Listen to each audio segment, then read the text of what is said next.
Good afternoon, everyone. Welcome back. Yeah, it's live, unusual. Alright, welcome back to the stream.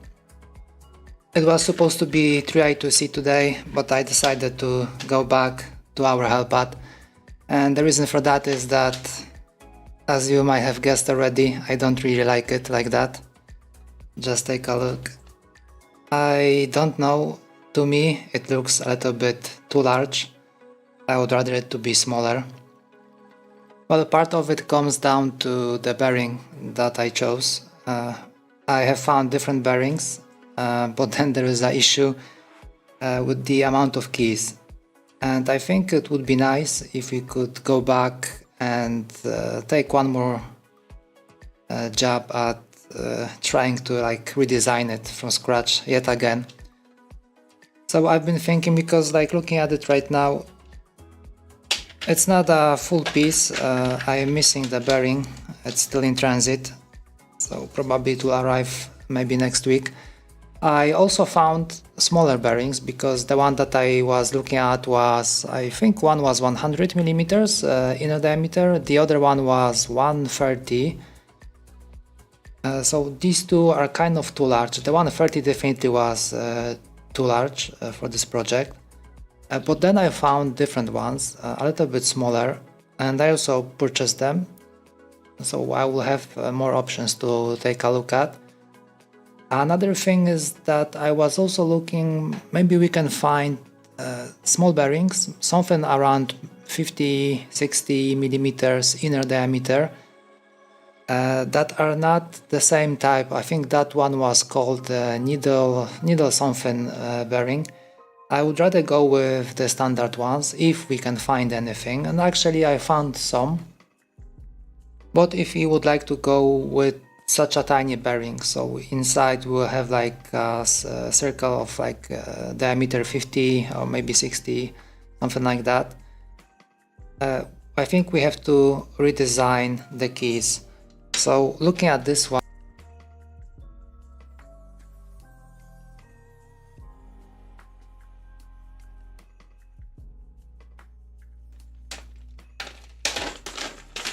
I have a bunch of switches with me today.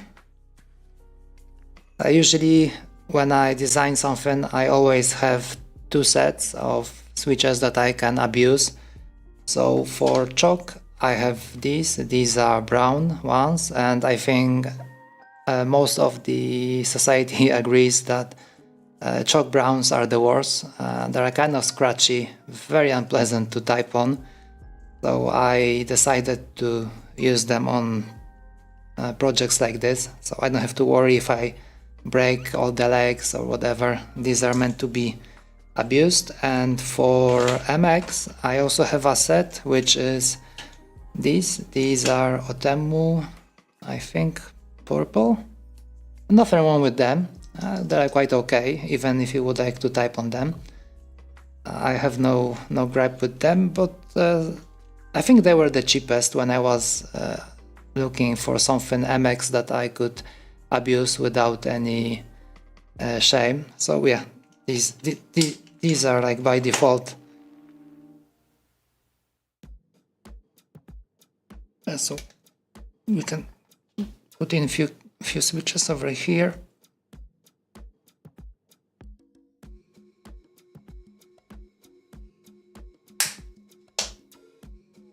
So I was thinking, maybe instead of having so many switches like this, maybe we could go with some kind of a combo option, something similar to what Cordy has. Maybe we can even use the same cording engine for this macropad, and then it could work something like this. Let me just put maybe 2 rows of switches.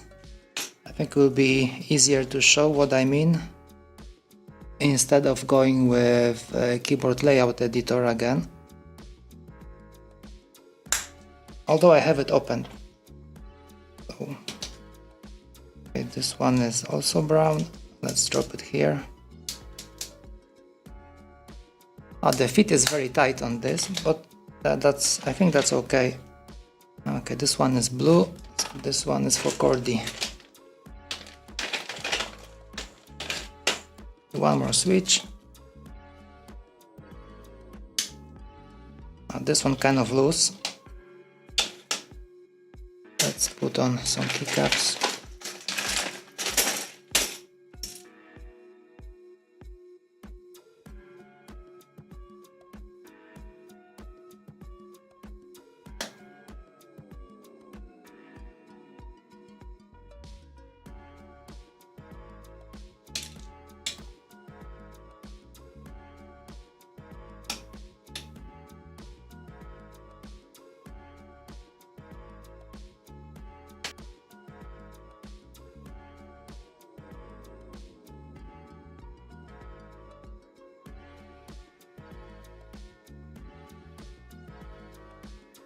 So over here we have layout 18 by 17. So this is a very tight layout, a very tight spacing for chalk. But this one should still allow us to use any off-the-shelf keycap. So over here I have some generic KL switches. Over here there was one more switch. I still can't remember the name of the company that I got it from. And they both fit together okay. There is still some space between them. Okay, so what I mean by doing combos. So we could lower the amount of keys that we need. I think the lowest we could go would be just maybe 2 keys. Because what a combo can do, for example, let's say we would like to have these 2 keys to use for changing pages in our PDF documents. So that will be easy, right? So we can have this one to go next page, this one to go previous page, right?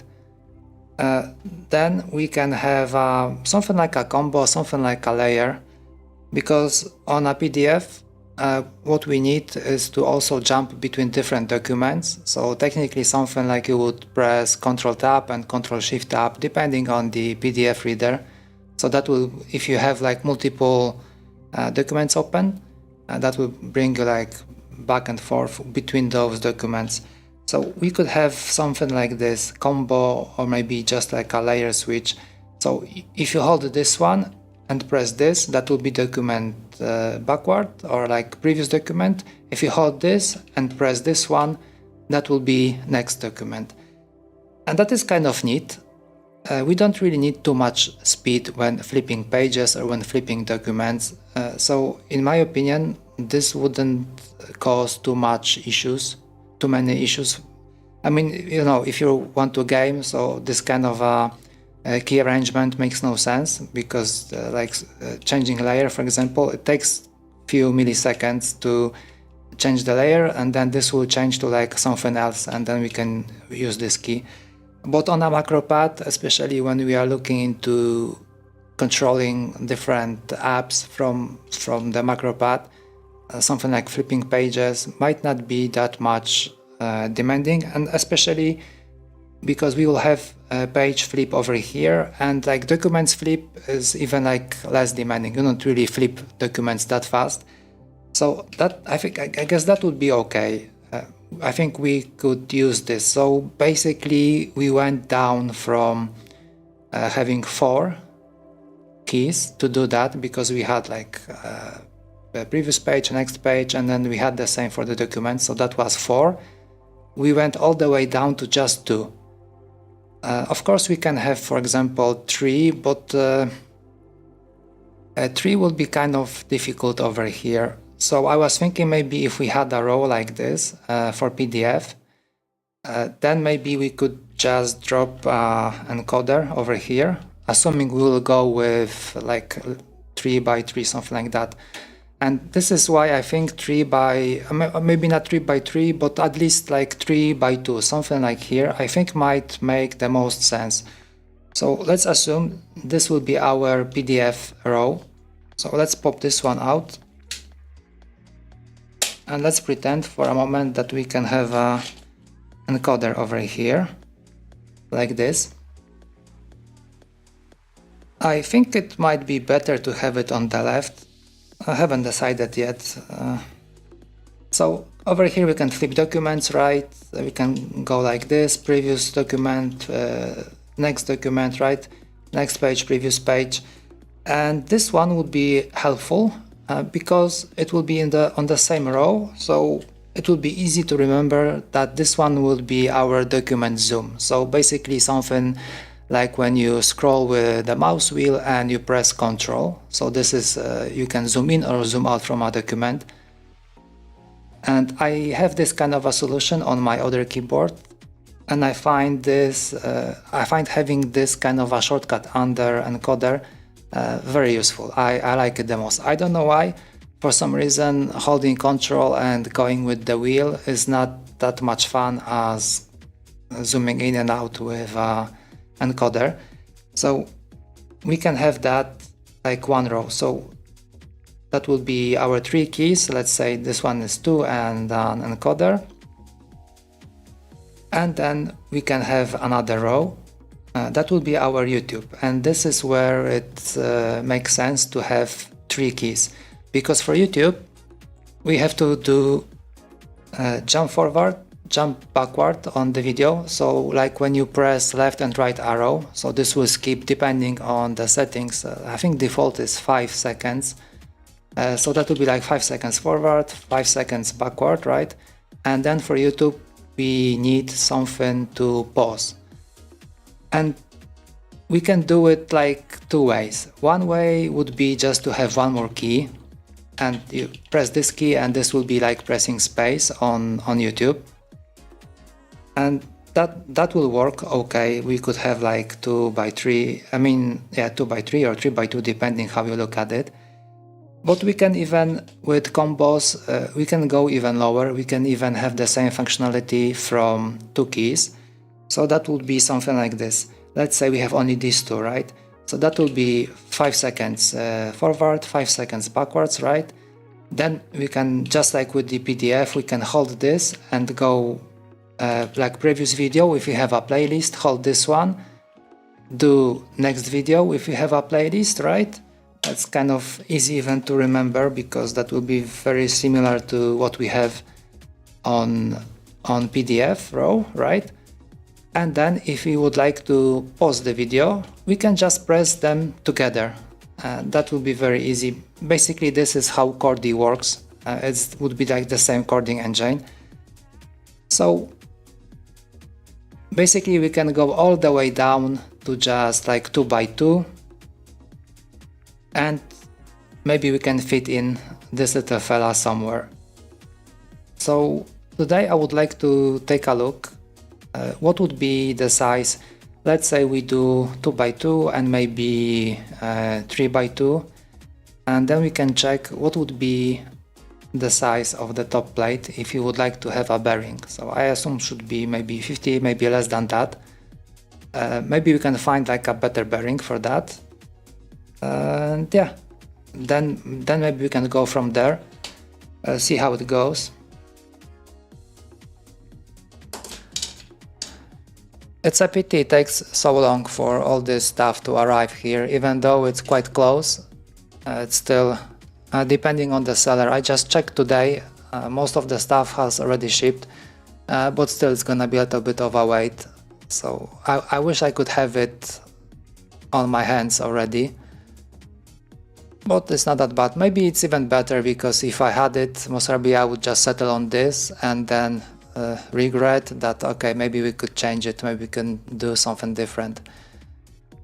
So it's not that bad in the end that, you know, we can sleep on our design and then wake up the next day and say, shit, this design is crap.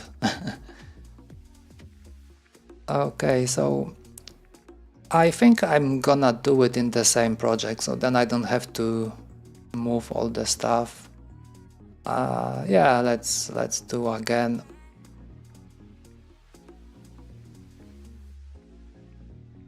Okay, that was Hellpad. Okay, maybe I could start with just like 2 by 2. So let's go with the top plate. And today it's kind of funny. last stream, when I boot up everything, I prepared the stream, everything was ready to go, and then my keyboard crashed. And as usual, I forgot to fire up HID listen, so I wasn't able to check debug message, like what happened. So today, in my wisdom, I decided to fire up HID before I started doing anything, just in case it will crash. And of course, it works. So Murphy's laws in effect. Okay, let's grab maybe this one. Let's paste it over here. I can hide both of these.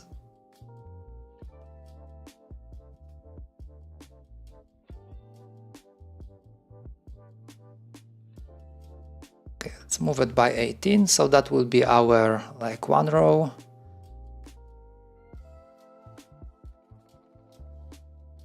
I think this will be 17 because it's 18 by 17.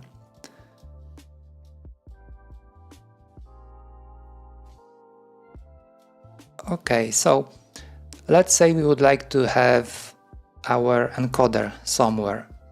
So maybe we can spare one more socket. Okay, let's move it by 18, but maybe let's take a look if we can fit it inside over here.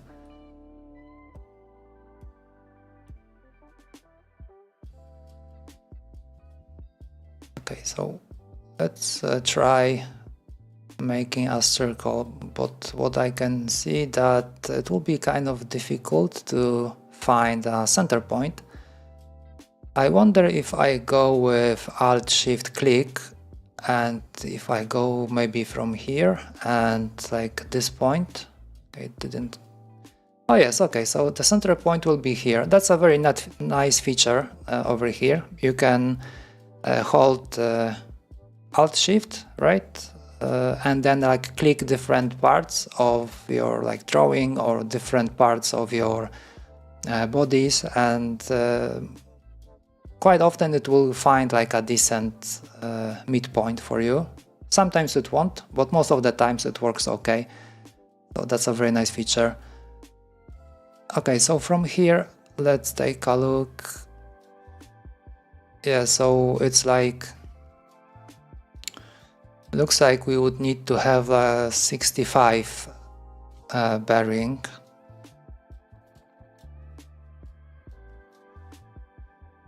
Okay, so that is kind of mildly interesting, I would say.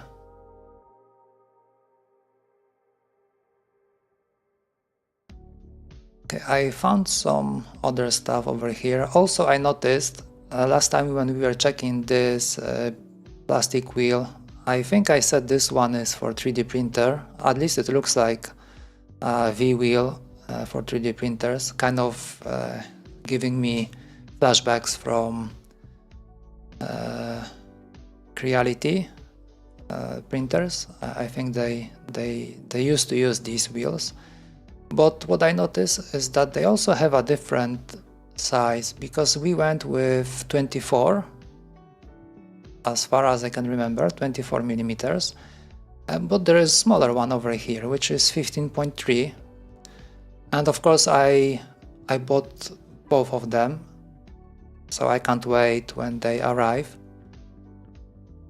So I have found some other bearings. Actually, AliExpress is full of different stuff, full of different bearings, full of everything actually, whatever you're looking for. So over here, what do we have? These are kind of large, 70, 85.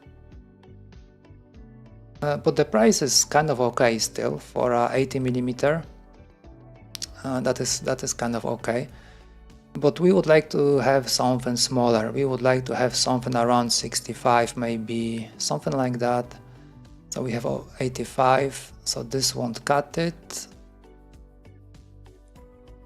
Okay, over here we have, oh yes, there is one 65 by 85, and it's 10 millimeters. Okay, this one is 90. Oh, there's even 55. Kind of cramped. Okay, one more thing. Would be kind of cool. Maybe we can fit together all of this.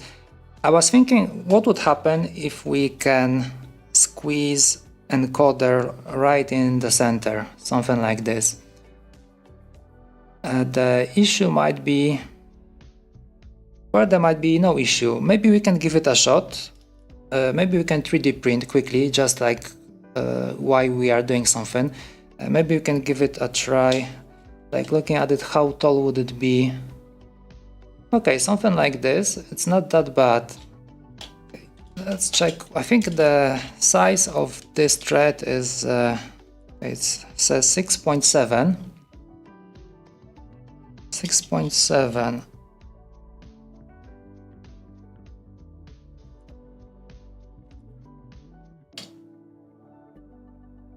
Good that I have printer fired up already.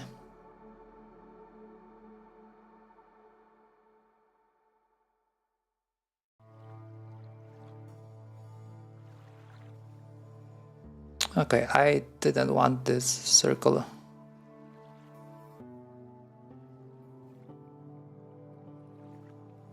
Okay, let's make a, okay, this will be top with an encoder like this. Okay, I need only 4.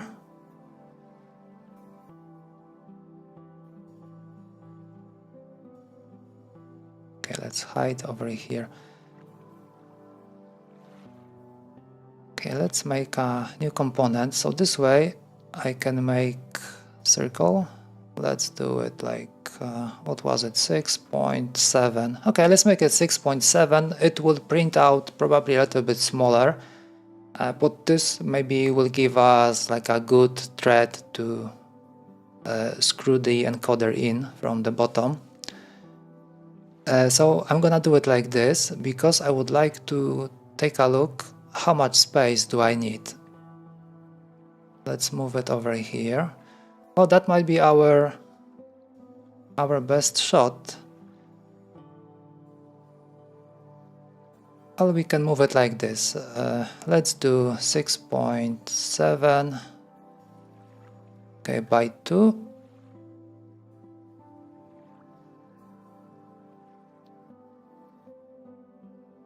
Maybe we can lift it up.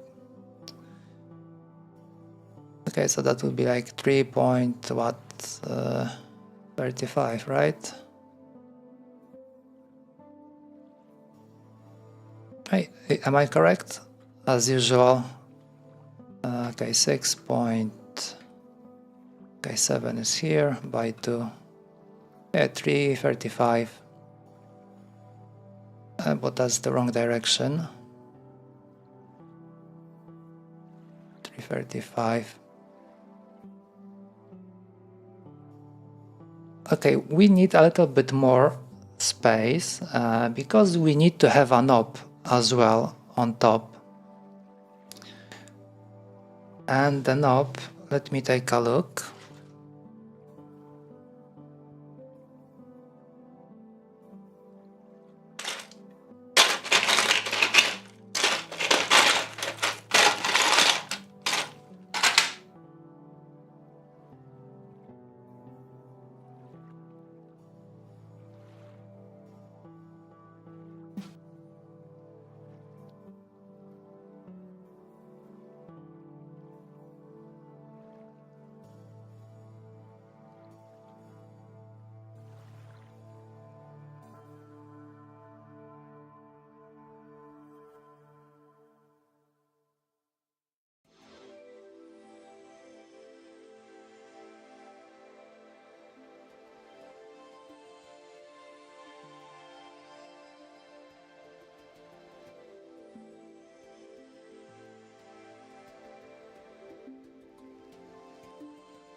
I have some standard knobs over here.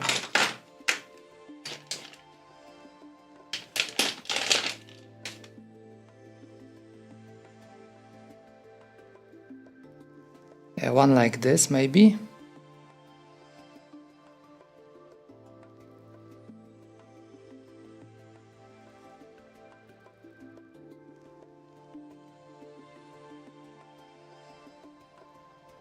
It looks okay. Of course we can print our own, we don't have to rely on this one, but I would like to be... Okay, that's 15 millimeters. I guess it's okay because it's like thick enough so we can grab it. I wonder if you make it maybe 10, would it still work?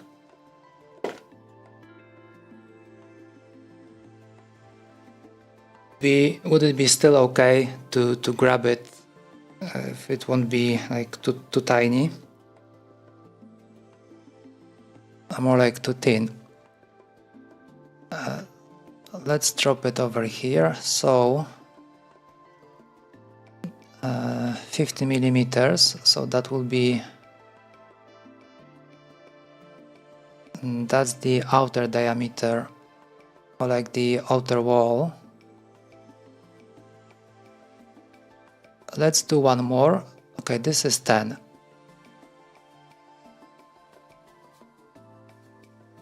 Yeah, so looks like if we went with 10, I wonder if I can check what's the distance between these two. Okay, maybe I can just drop a line. What does it say? 1.65. Okay, it's not that bad. Well, technically what we could do, if you really want to go with something very thin knob, I think the lowest we can go would be just like 1.2 from the thickness of this part. Oh, give me a sec.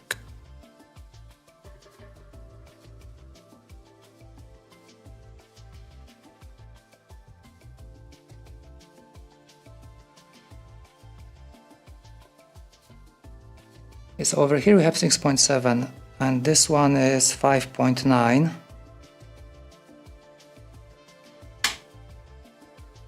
Yeah, I think we would need to check how it's gonna be spaced and then maybe we can decide.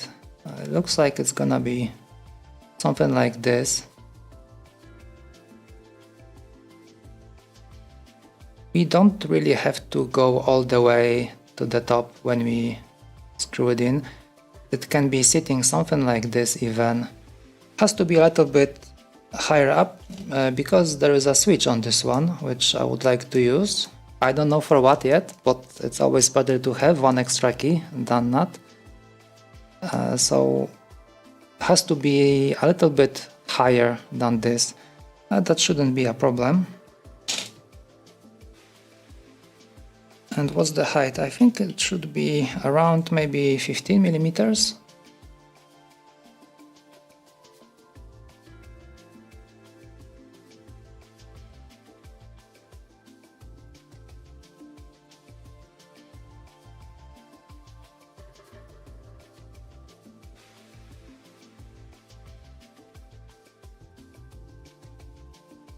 Yeah, I'm right. 15, 14.9.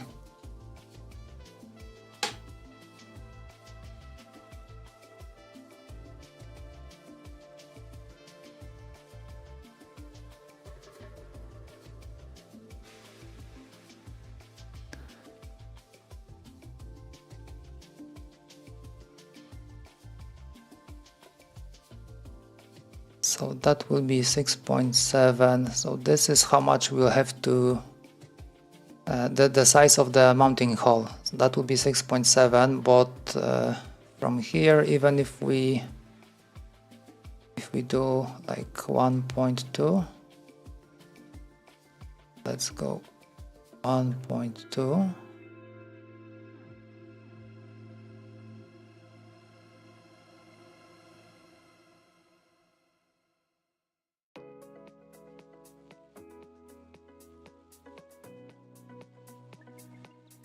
Okay, so over here I have different sizes of the knob. So the most inner one is the smallest, and looking at it, it would kind of fit with, if we just go with the size like half of the diameter of the knob, not the knob but like the encoder. So that would kind of fit. There would be just a tiny space over here. Okay, let's go with it. Let's see what happens. Okay, so let's move all of these by 3.35.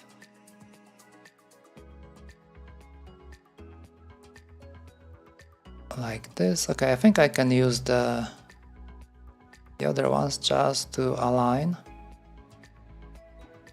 Okay, over here I need to do by hand 3.35.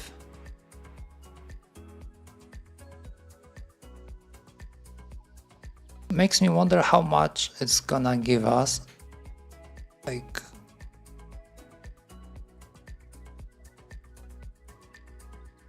okay, so let's say we have a top plate like this. What would be the size of the bearing? Well, not that much difference. We can go with 60, and that would be kind of packed. So we saved like what, like 5 millimeters maybe, because before we were on 65. But I like this design. I'm a little bit worried. I'm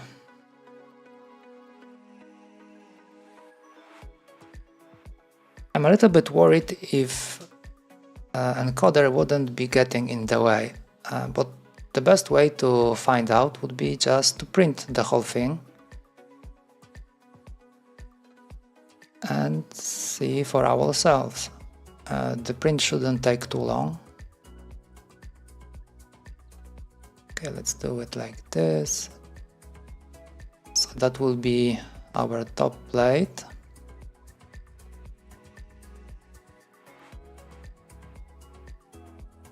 Let's make an opening over here, like this.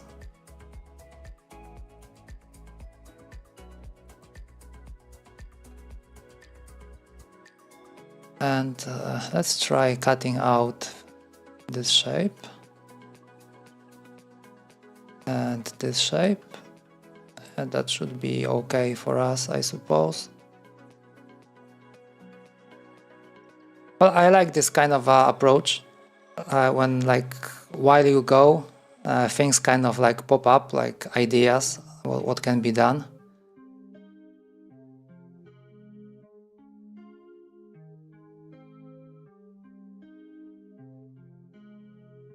Okay, so we will have something like this. Kind of interesting. Okay, let's give it a shot. Let's print this, and I wonder if it's gonna work. It would be best to have the bottom as well, or at least like an imitation of bottom. So this way I could just put it on the table and have like a good feeling of it. Because over here it will be just sitting on the switches. Okay, I think I'm gonna change it a tiny bit. Let's add one more component over here, and I would like to add something like a frame. Let's go like this, and I would like to offset this all the way to here. Okay, maybe to here. Okay, maybe better do it like 1.2. Okay, something like this. I wonder what would be the depth. Maybe if we can check, for example, choke switch, right? So the bottom is what? Looks like it's about 3 millimeters over here. From where to where?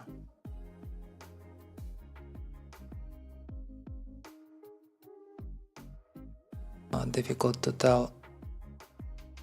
I would say it's 3 millimeters.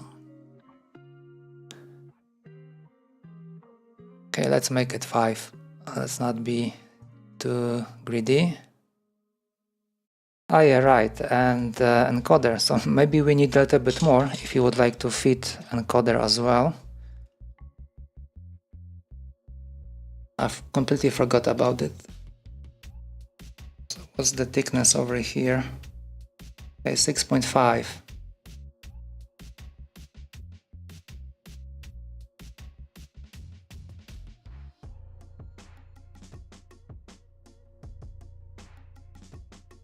So I guess we can make it...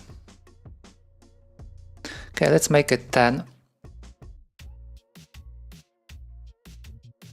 Because I was thinking maybe we won't be screwing in encoder all the way in, so it will be sticking from the bottom even more. So I would like to cover this. So 10 millimeters would be definitely enough. So right now we have 5, so let's make it 10. Is that gonna work? Okay, looks promising.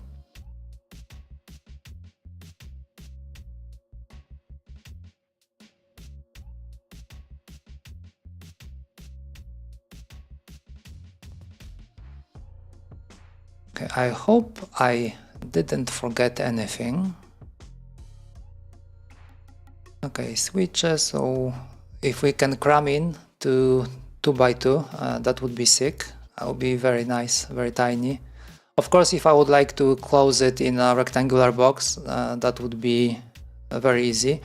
But I still would like to have this bearing around, so maybe we can do scroll. Okay, let's take a look. What will Bamboo Studio say about our project?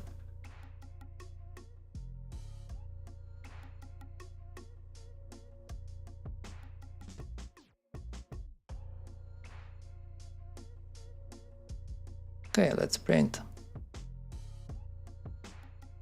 Who needs bad leveling? Real men don't use bad leveling.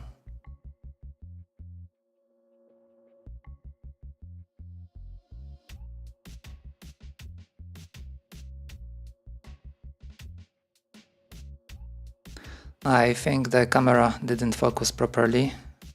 Give me a sec, guys. I think I can make it work.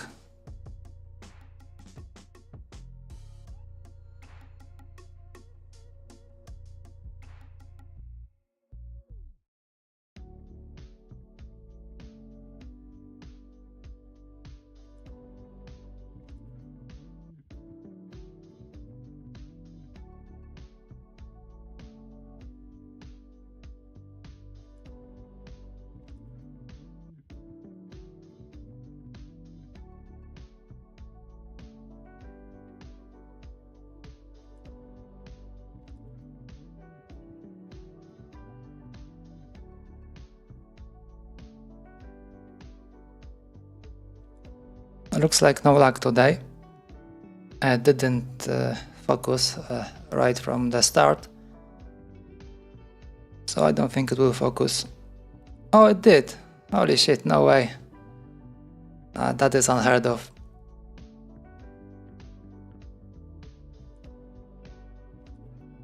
Okay, so why this thing is printing? So the size was, for the bearing was like 60, right?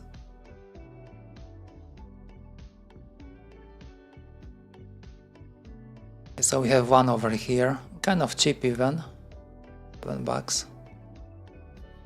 60 by 78.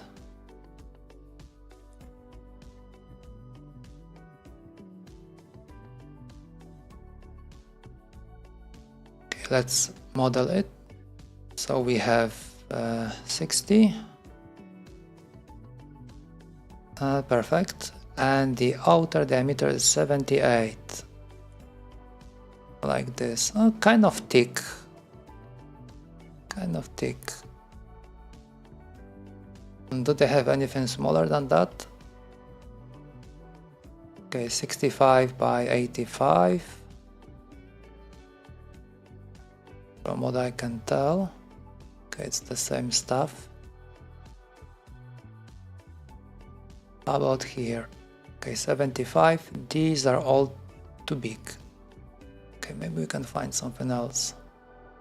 What's that? These are tiny. Okay, 50, that is too small.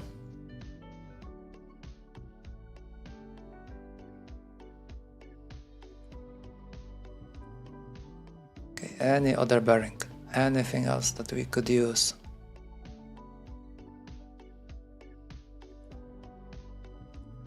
Okay, this one's also tiny. Okay, let's say we are looking for 60 millimeters. What are the options? Oh, this one looks nice. It looks slim. 60 by 72 by 25. Okay, that's kind of nice. 55, 65, 68, 60. Okay, 25 and 35. I like it that they're kind of tall. That will give us more options if you would like to mount it.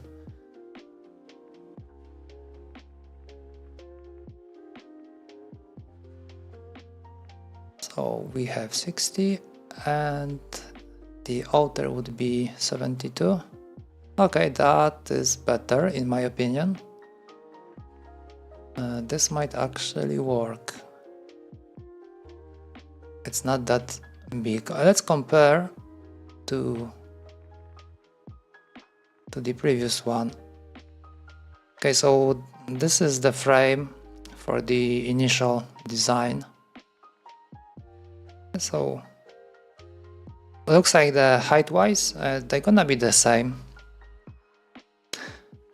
but like the width definitely better, like half maybe.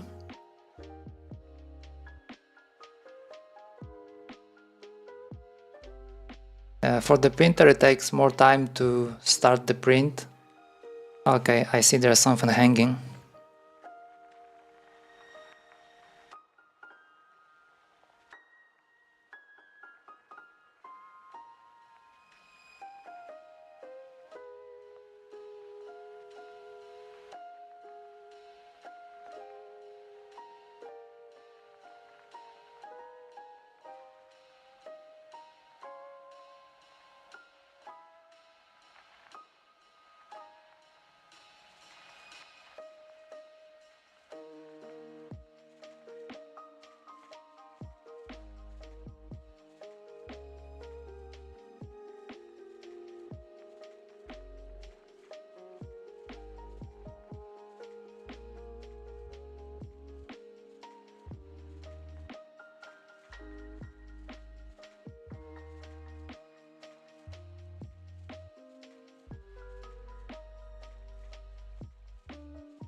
Oh, managed to clear this out without messing up the print.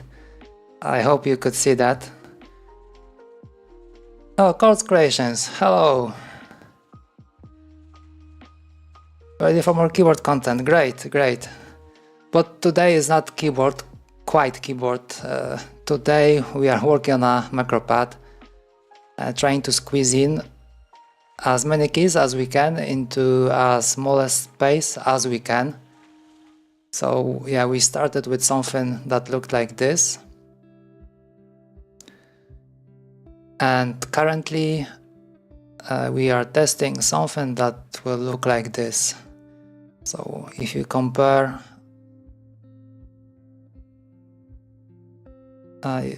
yeah. So we are on the right track, I suppose. The problem is that nothing really wants to fit the way I like it.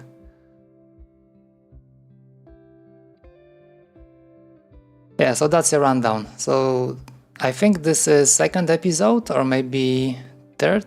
I even lost count. It was supposed to be such a quick project, just, you know, a palette cleanser before we jump into another keyboard, and here we are. It looks like we're gonna be stuck with it for some time. But target functionality is kind of interesting, so I would like to use it for like flipping pages on documents, zooming in and out, and for controlling YouTube, like when you do like a tutorial, so you can just go back forward with the video, like skip 5 seconds forward or skip back, jump between videos if you have a playlist, something like that. I have this functionality already implemented in my keyboards, including this one.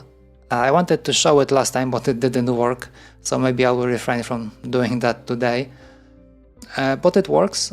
It's very neat, especially when you're like reading documents and want to just, you know, work on one window, but like flip the page without moving the focus. It's very handy. So I would like to push this macropad first before we jump into the next keyboard, because the next keyboard, even though it's done in about maybe 70%, it's gonna take some time. It's definitely gonna take some time because it's quite huge and there is quite a lot of work that needs to be done with it. And I think my initial idea was to make it hand-wired, but I think instead of doing that, maybe we should just start with PCB, push out PCB, and maybe if there is some interest from the community, someone would be really keen to do hand-wired build, then maybe I will just finish the hand-wire build. But this build gonna be also very difficult to pull off, because I was thinking about having LED underglow, LED backlight, so that would be like a ton of wires. I'm not sure if it even makes sense to go with all of this stuff. Maybe just hand wire, just go with the keys and that's it. No extra stuff, no LEDs, no nothing. Just, you know, just make it happen. Yeah, but that's for the future. Today we are looking into this, and currently we are printing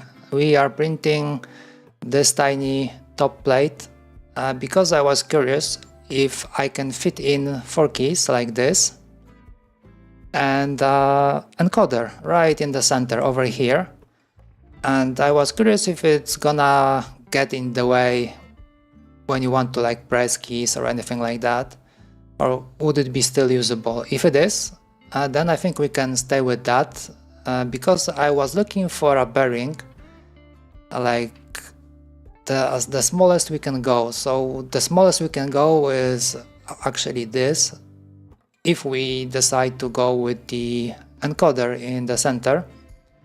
So the smallest we can go is 60 millimeters on the inside, and the tiniest or thinnest that we were able to find so far is this one. So this one is 60 by 72 millimeters and 25, but I think I might be even going with 35 height, although the price is a little bit bigger, so I'm not sure if it's worth it. And what I want to do with it might be a little bit crazy, but I would like to use this as a controller for scrolling. So I was hoping we can fit in, the best option I guess would be magnetic encoder somewhere at the bottom, and just have another wheel that would like rotate and cause it to spin. And yeah, I think last time I overlooked something, because last time when we are designing it,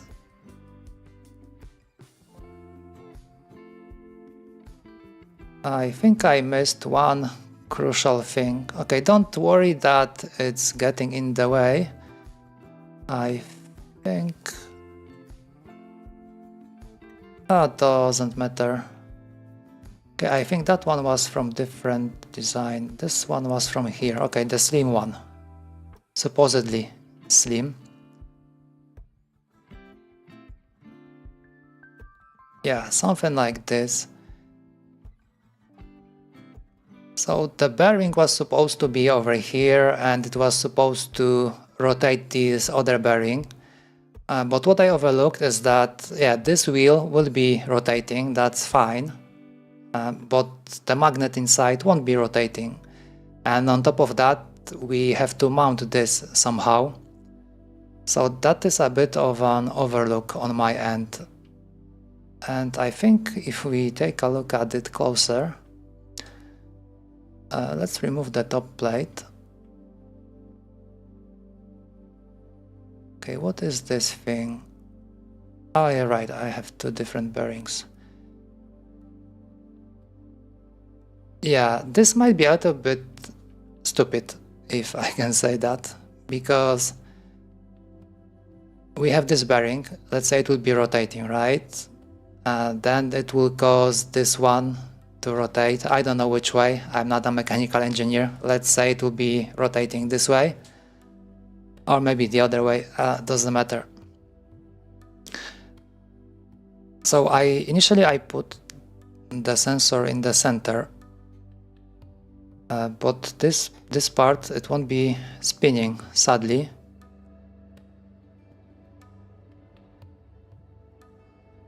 So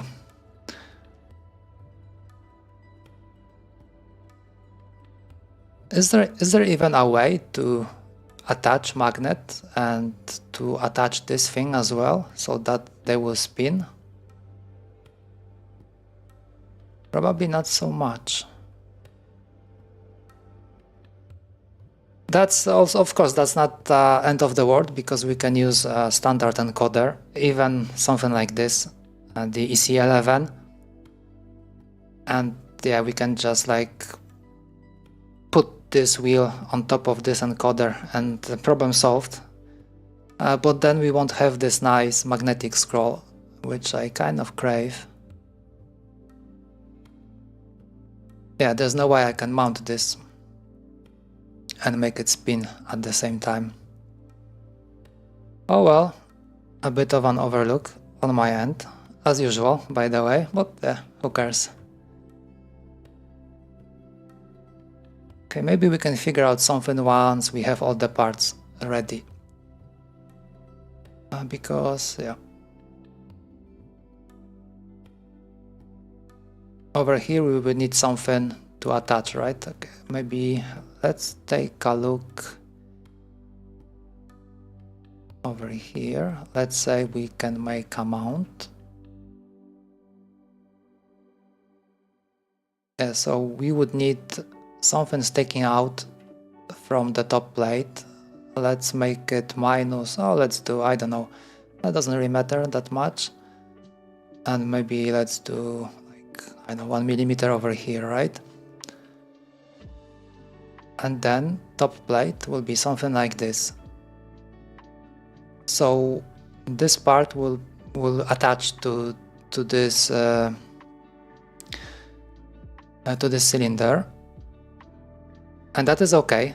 That is okay. This will still rotate, propelled by this, but we won't be getting any. There's no way to have a magnet spin.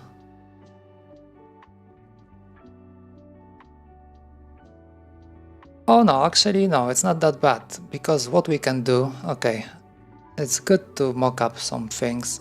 Let me change this because it's getting so messy as usual. I keep adding shit and then there's like so many parts, every part is somewhere else and I can't really find anything later on. Where's this PCB over here? It would be nice to name some of these. Okay, maybe it's not that bad. Let's take a look. So we have this cylinder over here. Let's maybe add like maybe 3 millimeters more. So this will lock this inner piece, or like the inner part of the wheel, right? But then what we can do,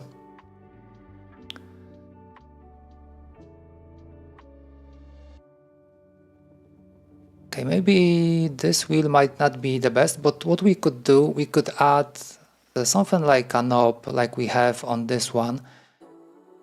Let's try maybe slicing it like this. Okay, this way, yeah.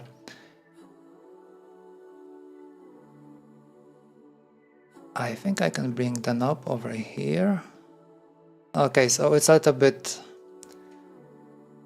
That's a bit wrong cut. Maybe if I could go, let's try slicing it this way.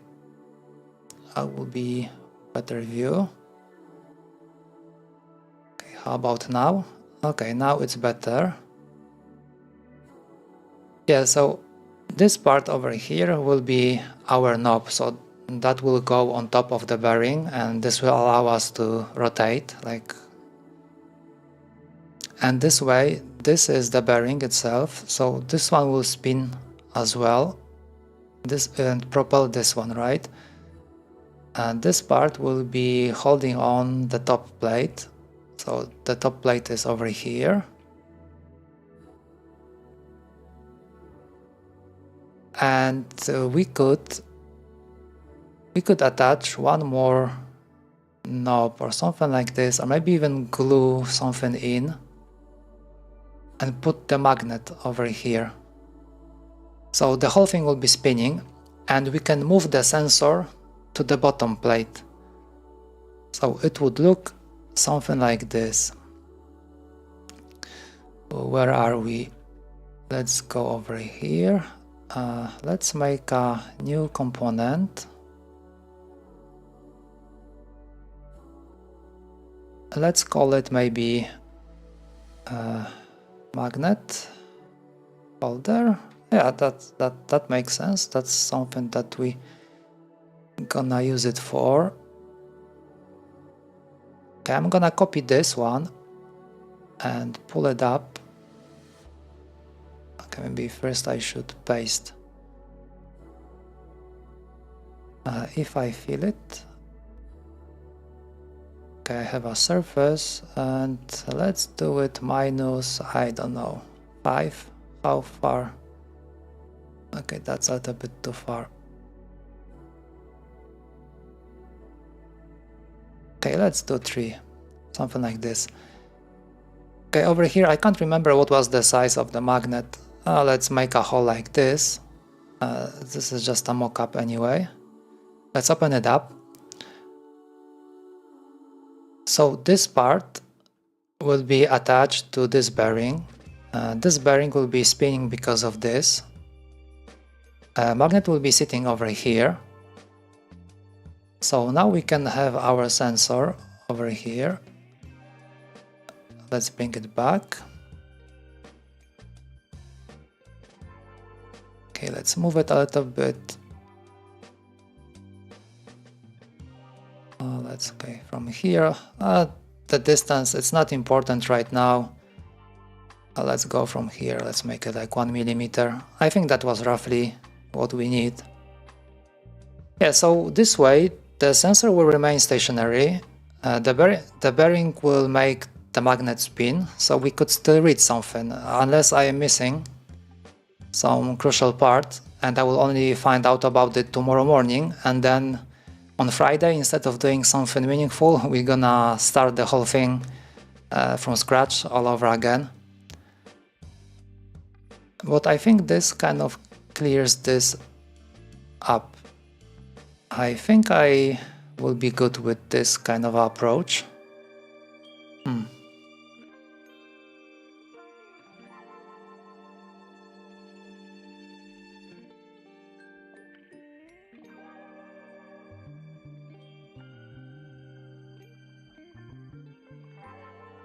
Okay, anyways, enough talking because the print is finished already. Let me try rip it off the print bed and we can take a look how it works.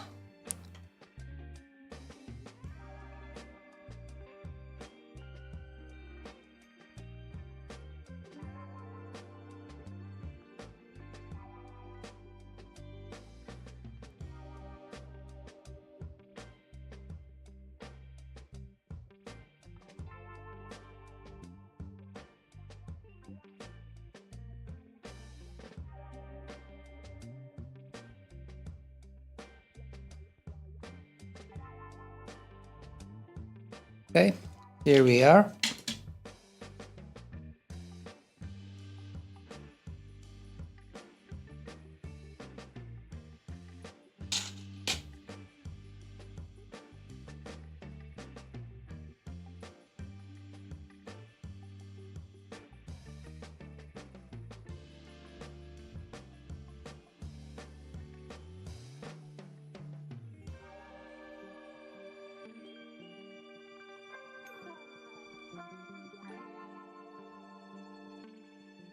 I don't know why every time I try to screw this in, it's always crooked.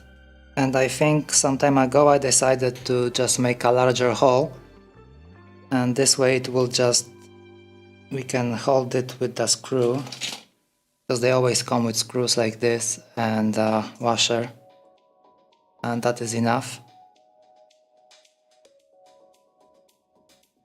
Because if you try to push it through, it will always kind of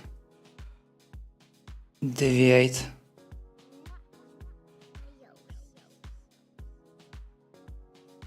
Yeah, it doesn't matter how hard you try. So remember, if you're doing your own design, look at it. Just don't bother with it. Just make a larger hole. Okay, I'm not gonna reprint.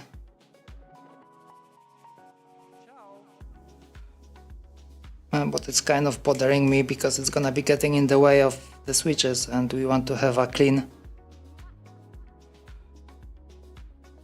like this. It's not that crooked yet. Let's grab 4 switches.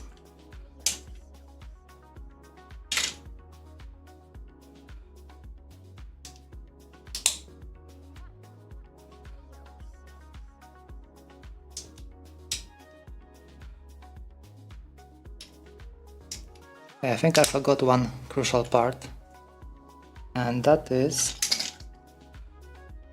it's a knob, right? Because we went with something small, like the smallest we can get, that would fit over here, because this one won't fit right now, it's too large. Ah, damn, it's kind of too dark. Let's see if I can change.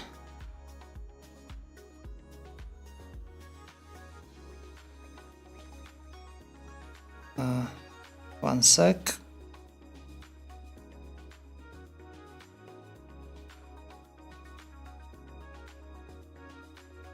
Okay, let's leave it at that. I think it's brighter.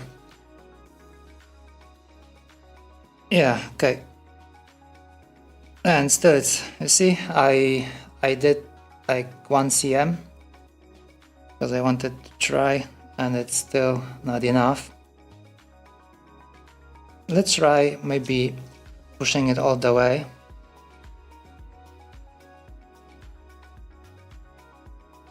So hopefully we can get away without any knob for now.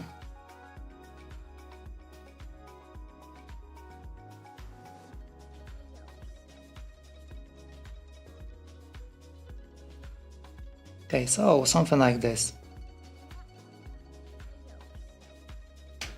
Okay, so looking at it, it's not that bad, because like if you look at how fingers are, so it's just like in between.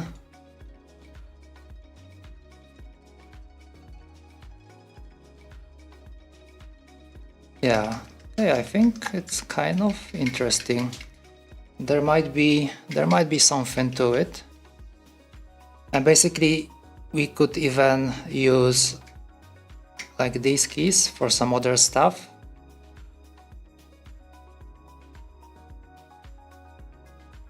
We will have like 2 additional combos across. And of course we have a switch over here. And then we will have a bearing around. Okay. So far so good.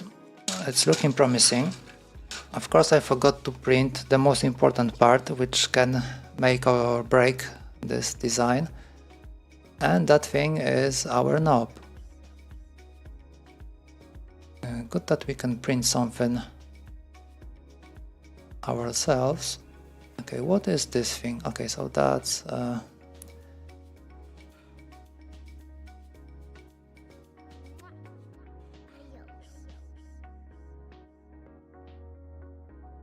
okay, let's make a new component. Let's call it a knob, like this.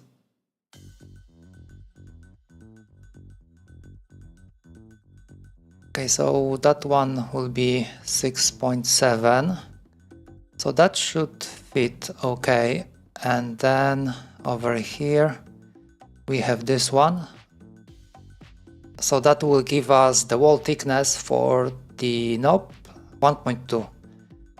We can make it smaller, I guess, but I am curious if it will be good enough to pinch it with the fingers, because this one is 15, like the default one that you can buy.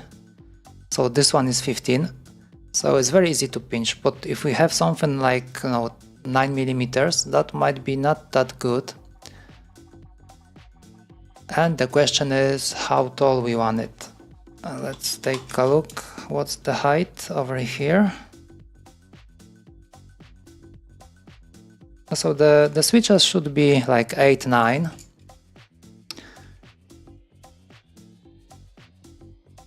And coder is sticking out by 12 if we screw it all the way in.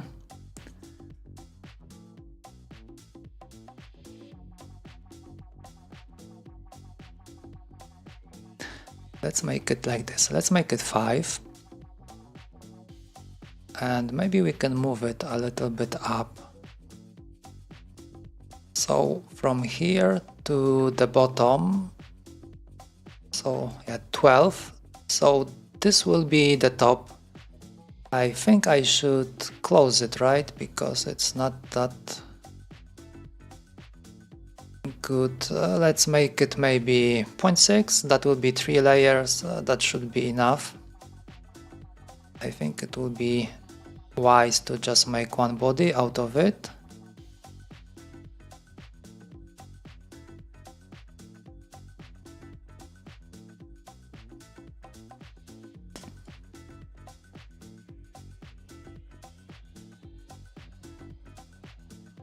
Okay, so looks like the head is like 7 millimeters.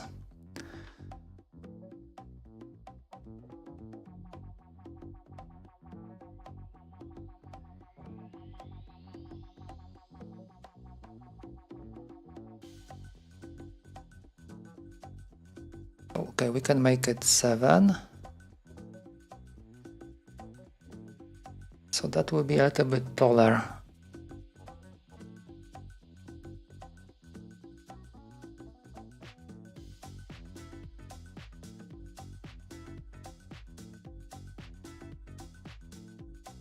Okay, maybe let's add a little bit more, because I would like it to be sticking out a little bit higher than that.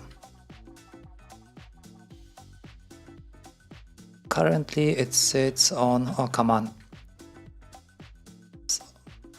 So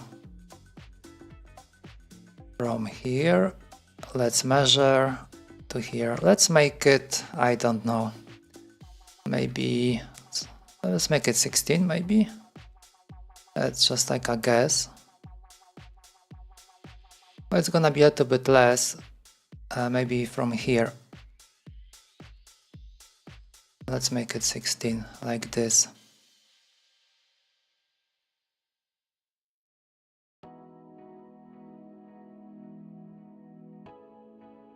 Makes me wonder if it will even print. It's so tiny.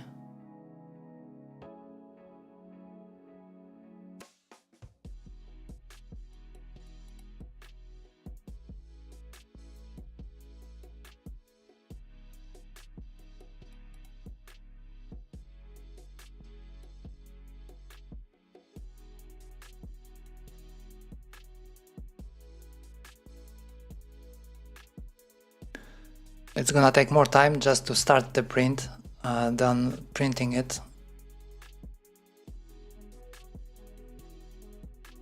Okay, I think we are good.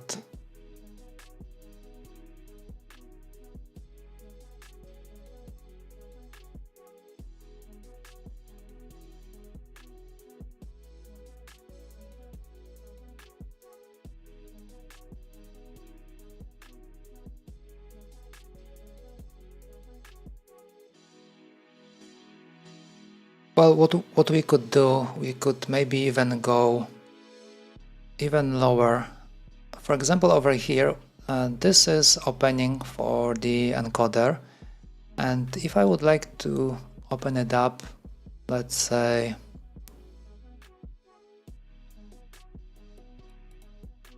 what would be the distance? For example, maybe, okay, let's make it 0.8. Because we could move all of these back a little bit, because like the base of the encoder doesn't really need this much space, because what I was thinking, like if we look at it this way, let's make a keycap like this. Okay, I'm gonna add a new layer.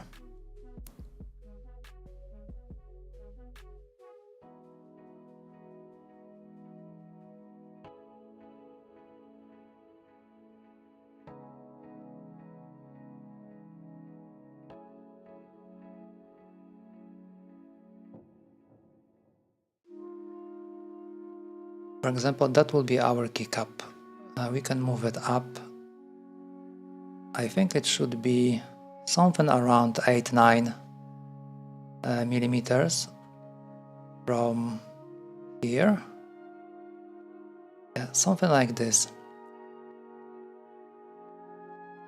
So what we have to worry about would be for the knob to be higher than this, for example, like so. Then maybe we can make it even a little bit thicker, because it won't be getting in the way. Of course, we have to make it a little bit shorter, because there will still switch, right? So if we press it, so there's, I think it's like maybe 0.4 is the click, or something like that. Maybe I can measure it quickly.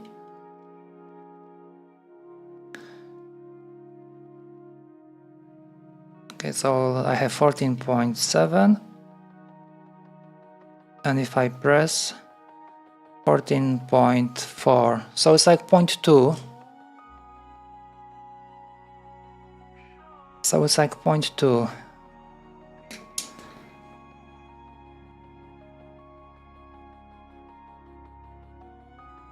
So let's say we make it 0.4, or maybe even 0.5.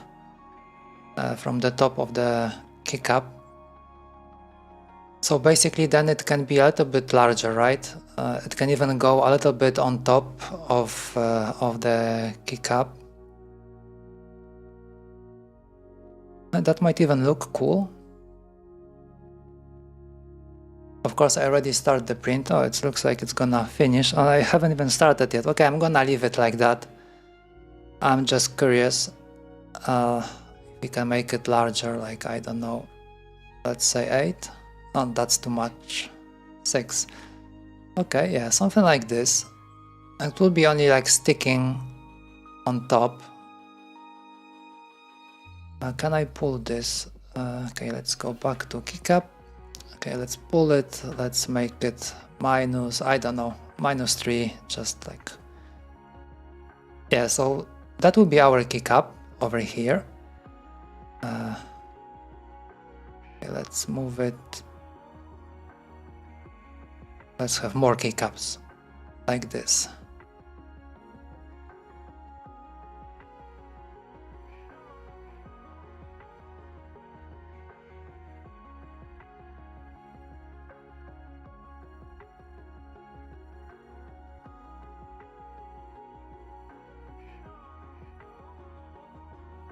Okay, that would be something like this.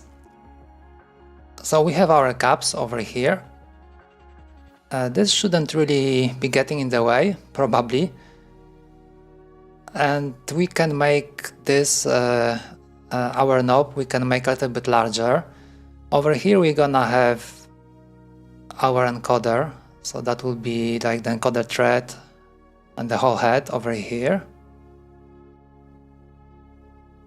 And we also have some space over here, so it will be a little bit above the keycaps, so we can still press it. Okay, this is looking promising. I think we are getting somewhere. Okay, 30, so that will be 60 millimeters. Okay, so we even have that.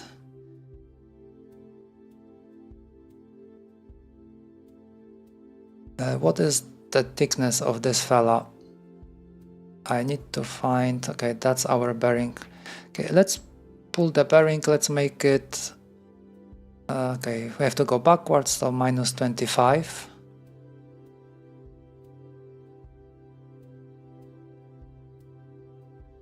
Okay, so there is one more issue, right? Because we will have to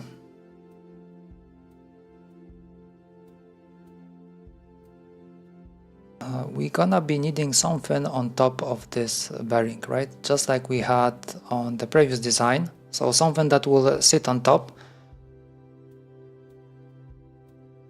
Okay. Something like this, right?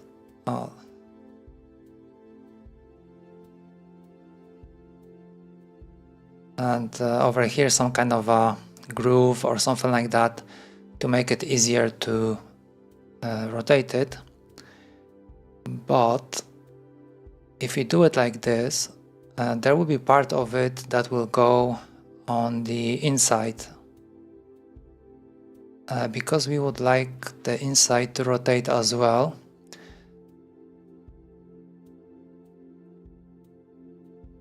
So we should need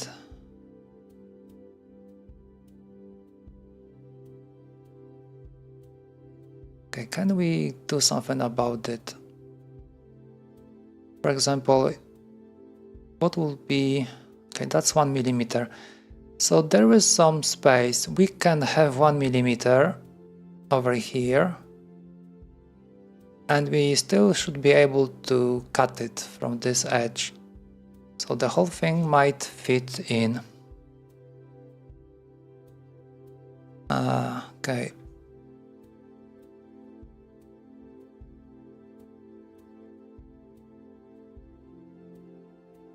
Let's go back.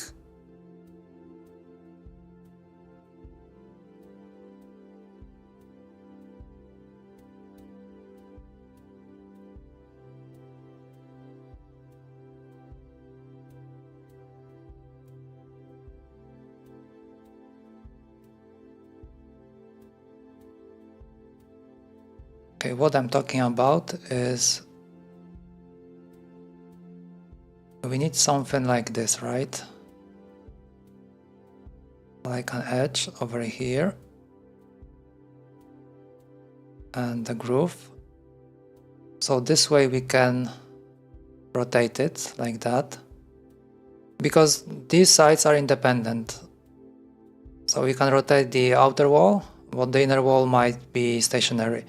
So with this one we would like to connect them.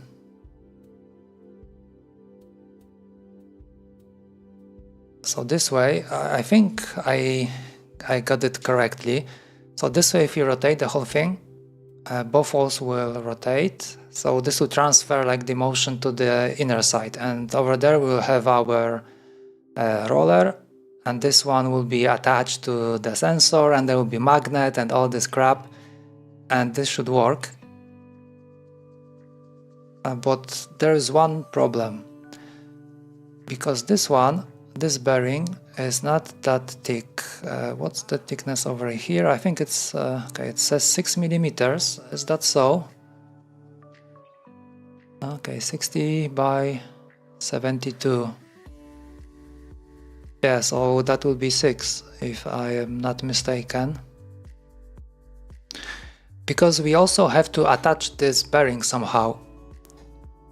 And on the larger one, that wasn't that much of an issue, because I could just use big magnets, and that will hold it from the bottom. It was something like this. Okay, if I can find it even.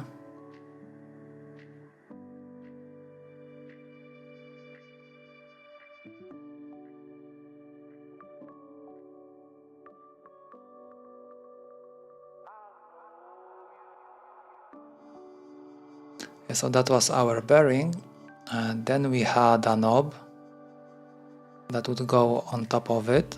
So you can see that like on the outer side it could like completely cover the whole bearing, on the inner side just a tiny bit to make this wall rotate as well. And then the bottom part, we wanted to do it like this. We could have some magnets over here. And maybe let's hide this. Let's hide the bearing as well because it's like obstructing the view. Yeah. So over here we have magnets. These are cutters. Let's get rid of them. Yeah, so over here I could have a magnet that is like 12 by 3 millimeters. I've been using them here and there. They're very strong, so it's a good thing. So that would like hold the bearing from the bottom. Then we could have the knob on top. I think that would be still rotating. Maybe my understanding of this bearing is wrong. Maybe it wouldn't. But over here there is not that much space. There's like only 6 millimeters. So that is kind of tiny. And that might be a problem. Okay, I see that our knob is finished. Okay, let's pick it up.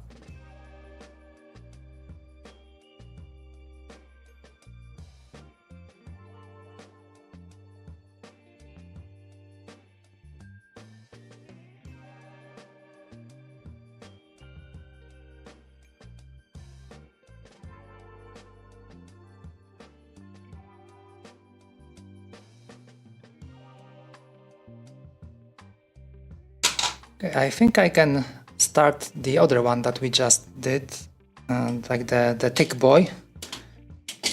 I'm very curious how it's gonna look like on this. Okay, so this is tiny knob. Okay, it's too loose. Okay, I forgot that, yeah, of course I did it wrong. I would be something unheard of if I didn't mess up anything. Yeah, so this is 5.9 and I think I did it the same size as the bottom part where the thread is. Now that is no problem. What is more interesting is like if we had it like this, would it be getting in the way? No, it's not. It's not getting in the way. And I think we can skip the thick one because this one is like on the edge. Basically, like if you miss a little bit, you can still like poke it. But we can definitely make it taller. Even though it's okay like this, the height like this is kind of okay. We can make it larger, no problem. Yeah. Okay, so I guess we can do it with just 4 keys, which is kind of cool, I think. Going down from all the way, like what's that? This is 6, so we had 10 over here. We went down to 4 and switch over here on the encoder. But honestly, I have no idea what it can be used for. Okay, I know, because it's the zoom, right? By default, it should be zoom. So we can zoom in, zoom out, and if we press, that's gonna be 100%. So like zero zoom, if you can call it, or just, you know, go back. Yeah, I have it the same on my other keyboard. Yeah, so definitely needs to be, has to be a little bit taller, because like rotating like this. Maybe over here is gonna be better view. Okay, not so much from the front. Let's take a look at it. Yeah, so it's still kind of, you see, it's a little bit too small. Like my finger goes like in between over here. I can't really rotate easily, but that is not a problem. We can make it taller. I still have to fix the inner diameter because it's too large. So it's not really rotating the encoder. Yeah, but Yeah, this is promising. This is promising. Oh, Reform Timo. Hello. Haven't seen you in a while. You mean this one? This crap? Windows logo? Or which? Oh no, this one, right? Ah, yeah, indeed, like those windows. Yeah, now when you mention that, I'm afraid it might become unpopular macropad. No one will want it anymore because it looks like the cursed Windows.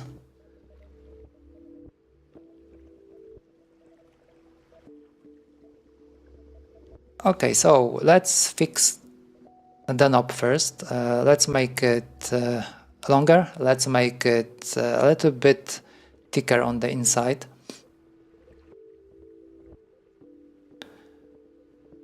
Over here, what's the size? Yeah, it's like, well, why is it so large? Okay, that's not the top plate. Okay, I'm kind of intrigued by it. Okay, this one is too big. That one was what, 5.9? I already forgot what was, yeah, 5.9. I still have it on the measuring. Okay.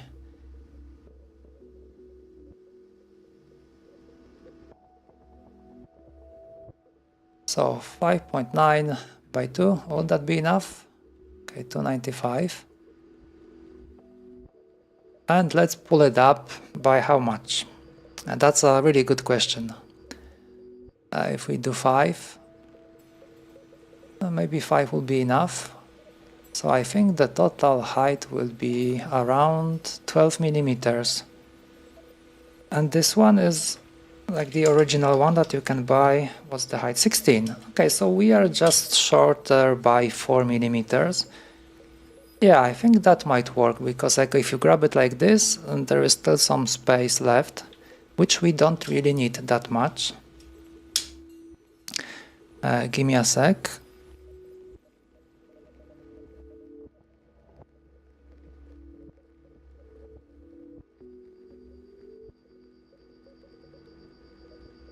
All right.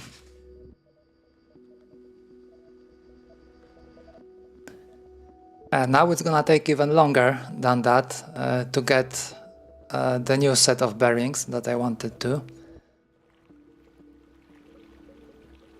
Okay, I'm gonna print it because I'm very curious if it's really gonna fit.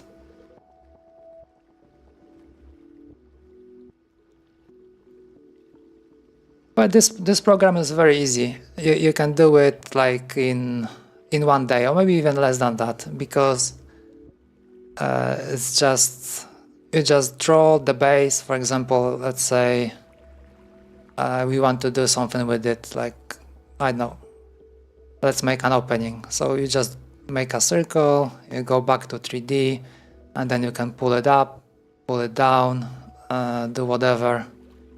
And all you have to do is just combine things to get what you want. You can move stuff, that is very handy. You can move stuff left and right. Yeah, it's very easy.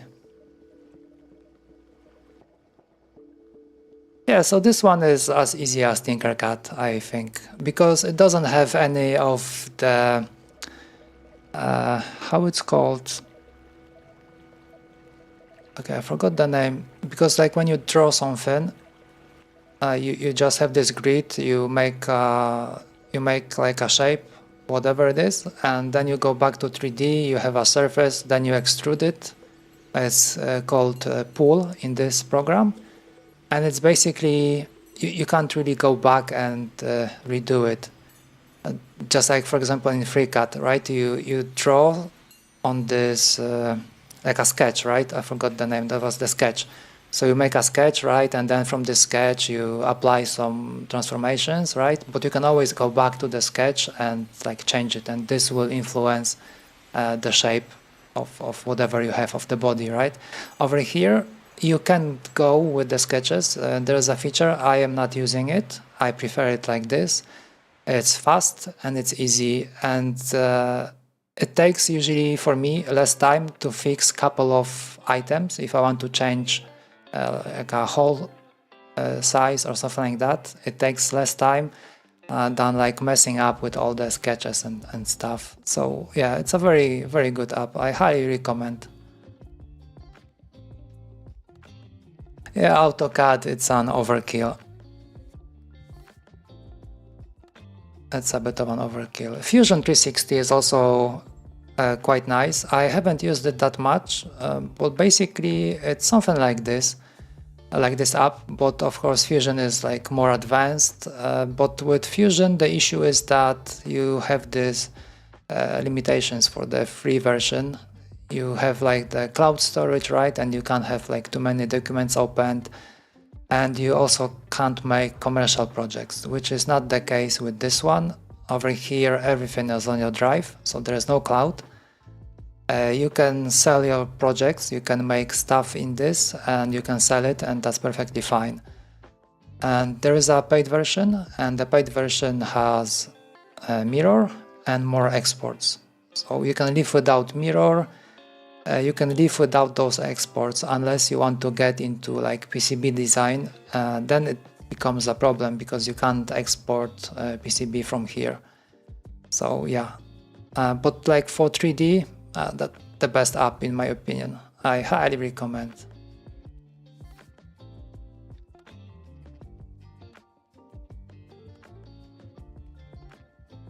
I think there's a link on YouTube on the description of this video. Like on every live, I think I have like a bunch of links, and I think one of them leads to this one, so you can download. I think you will have to set up an account, but account is free as well, and then you can use it. Okay, let's take a look at our. Is this one the larger one? Because I was like talking too much and I forgot.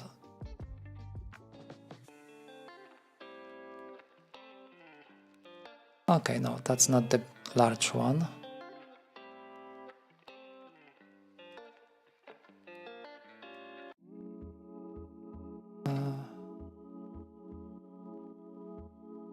The distance? Oh no, that's the large one. 305 was supposed to be 102 if I remember correctly. Maybe we can give it a shot, but yeah, like my initial impression was that the original one that had the wall thickness of 1.2, I think it's already on the edge because it's kind of like getting in the way, but not in an annoying way. So you know, you can still move it. Look from the top. Yeah, so you see there is like a tiny space, so I think I'm gonna leave it at 1.2. All I want from it is to be a little bit taller, because over here is just like too short. Can't really rotate properly.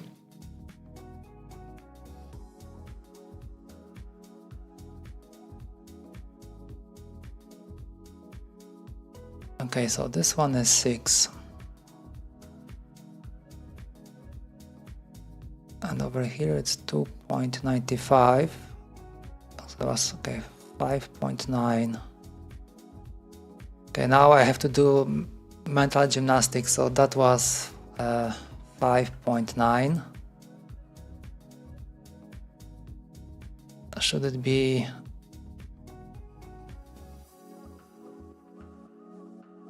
Okay, it has to be divided by 2. And we need to add. Okay, where did I put plus? 1.2. Is that gonna be okay? Yeah, I think that's the initial design. Well, why not try both? Okay, it's 1.2. Perfect. Okay, so that will be our one knob. Let's call it Okay, maybe 1.2. And I think we can just copy and paste. Oh, come on. Let's hide one. And that one was what? I think I did 6, right? Something like this. Okay. So export this one.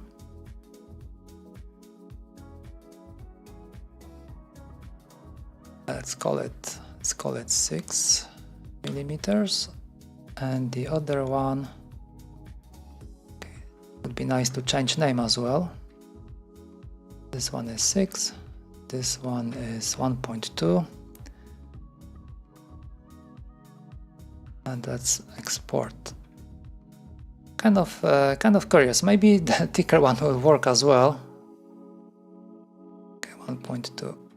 Let's not do dots over here.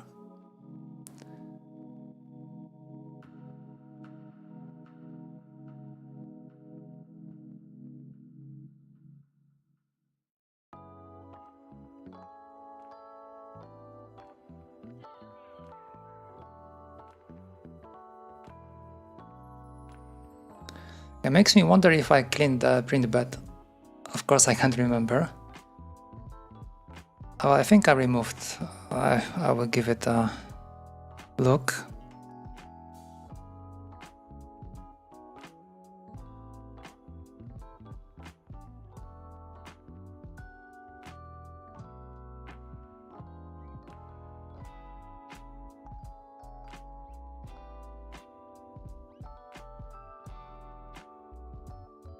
Yep, it's clean, ready to print.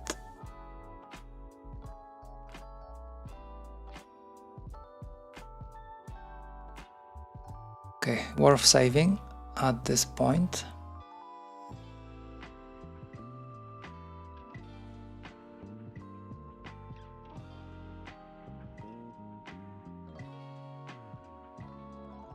So that's the old plate. Maybe I can remove this one. Since we kind of settled for 2x2, it would be nice to clean. Okay, this one won't be needed. What's here?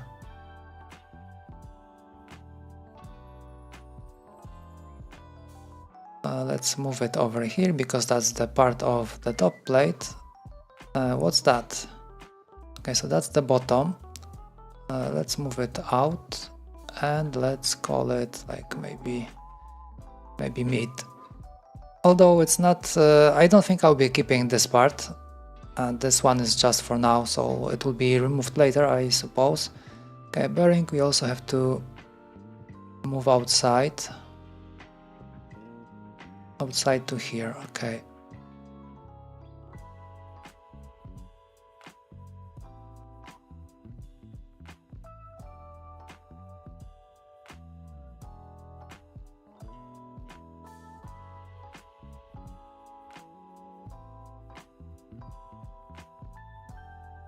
Actually over here, this one is not just knob, that will be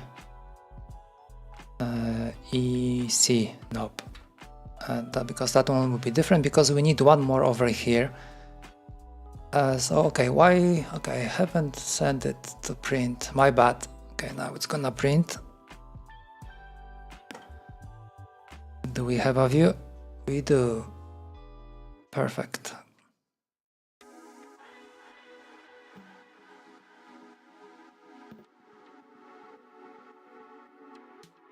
Okay, so this one will be another knob. I would just leave it like that. I would just call it knob.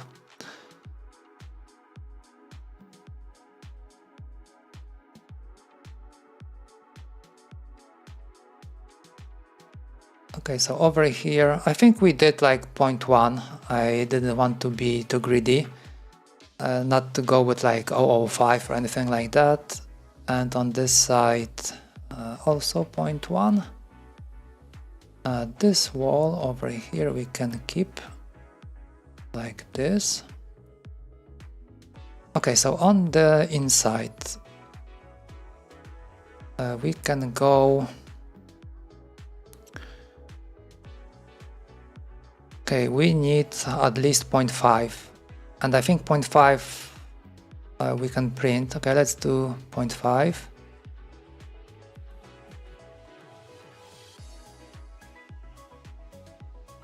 Okay, all the way to here. How thick we would like to have it on top? Let's do maybe 0.4. Is that gonna be too much? Yeah, it's a little bit much, maybe. Okay, let's do 1.2. Can be changed anytime. Let's do a corner like this. Okay, we can do one more offset. That one, okay, on this side it doesn't really matter too much. And let's go standard like 1.2. Because on the inside I didn't want to use too much space because we still have to fit between the top plate where the switches will be. So even with this 0.5 I think we'll be kind of touching it, but we can make it a little bit smaller. We can show off like this edge a little bit. Alright, let's do a sweep on this and full, like so. Okay, maybe on this side I'm gonna just move it up a little bit. It's not important right now. On this end, maybe also just to be able to see the bearing. Yeah, there is still an issue with how can we mount this. I guess the only way to do it would be with magnets. There are smaller magnets, of course, we don't have to do those 12mm ones. What is interesting is that, well, basically we could even extend the outer wall. Let's see. Because, okay, it doesn't catch over here. We have 8mm like this. So yeah, we could put, for example, like I know, 6mm magnet. Oh, that would be kind of perfect. Yeah, because 6mm is basically the thickness of the bearing. Makes me wonder, are there any magnets like that? There has to be something.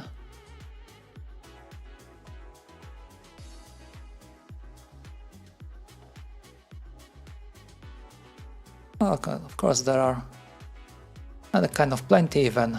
We have like 6x6, 6x4, 6x5. Is there anything smaller? Maybe 5mm? Definitely should be available. Yeah, there is. Okay. Over here we have a selection. Oh yeah, okay, so it's 3mm, 5mm, 8mm. Okay, so there's plenty to choose from. So definitely we can make it stick somehow. This one looks very interesting. It's 50 pieces. I do have some at home, different sizes. Maybe not this particular one, but like maybe something like 3mm, maybe more. But this is the emitter, it's 3. And we would like to have maybe 5. Okay, it's still not bad. Still looking okay.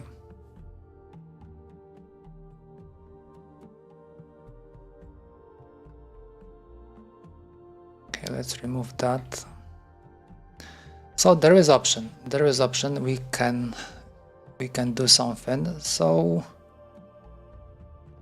okay, let's prepare.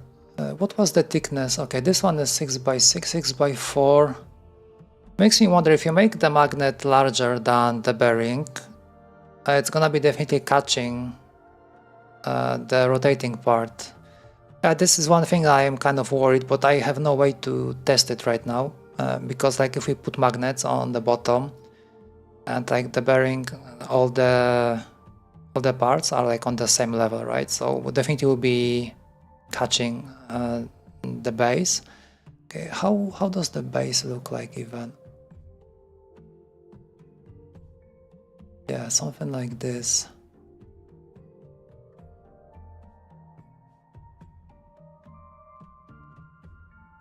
Yeah, I wish I had it over here. Would be way easier to design the whole thing.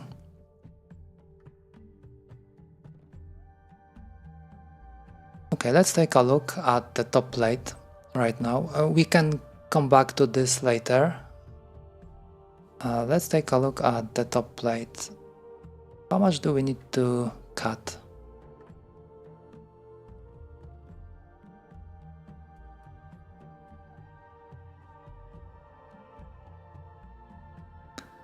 So we have knob already.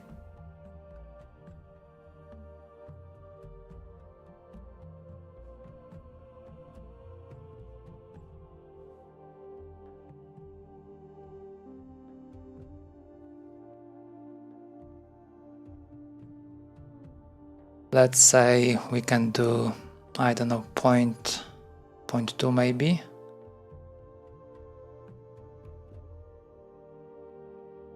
Yeah, so we need a tiny gap between this part and the top plate.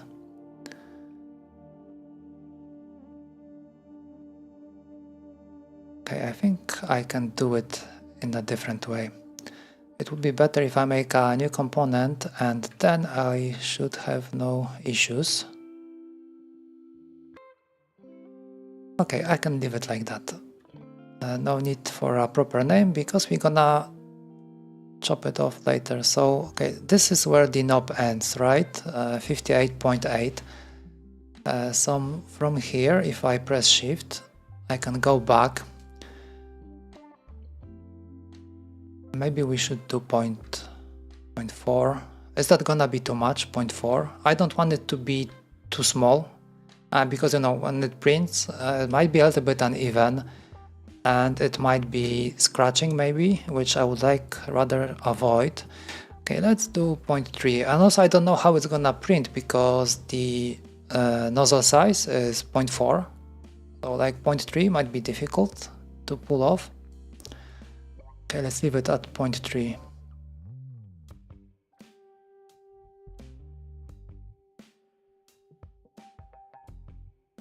And I can pull this edge.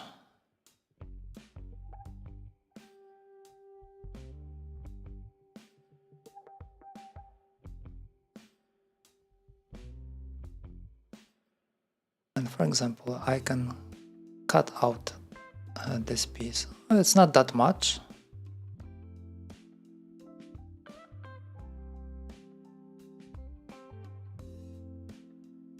It's very tiny.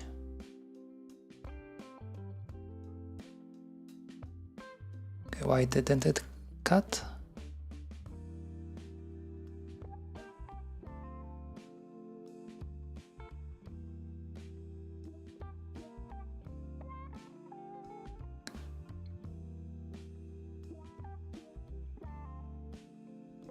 And we have 2 more to go. So from this, I want to get rid of this part. And from this, okay, this tiny bit.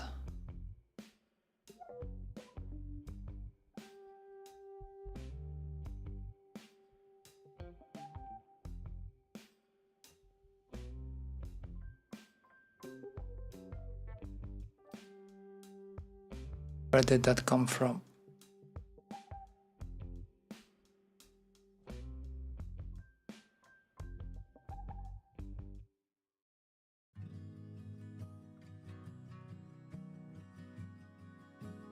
Okay, that's funny that it didn't cut.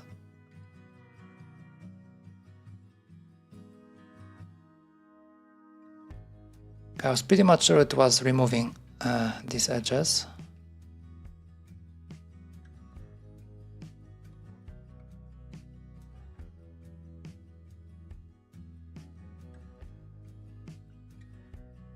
Maybe you have some kind of a duplication over here. Okay, I must have messed up something.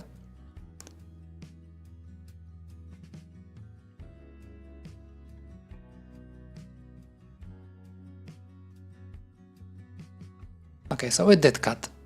It did cut, and from now, let's remove this part.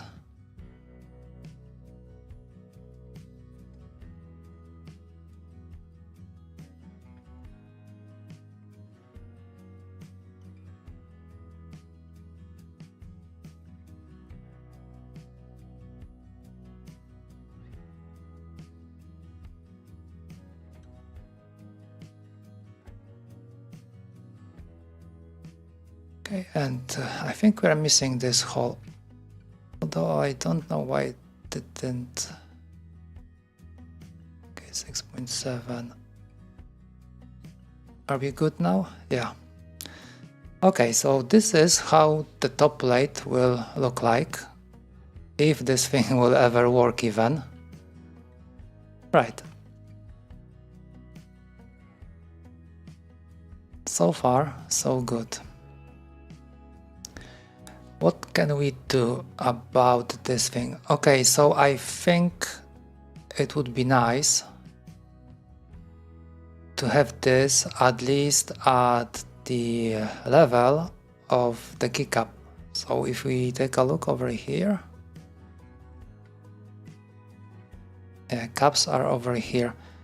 So I think, because like if we're gonna rotate around, we don't want to have any obstructions, and I'm pretty much sure if you want to rotate over here, for example, like your finger will be here, you will definitely be touching this one at some point. So I think we could move the whole thing. Let's move this over here. Okay, this part.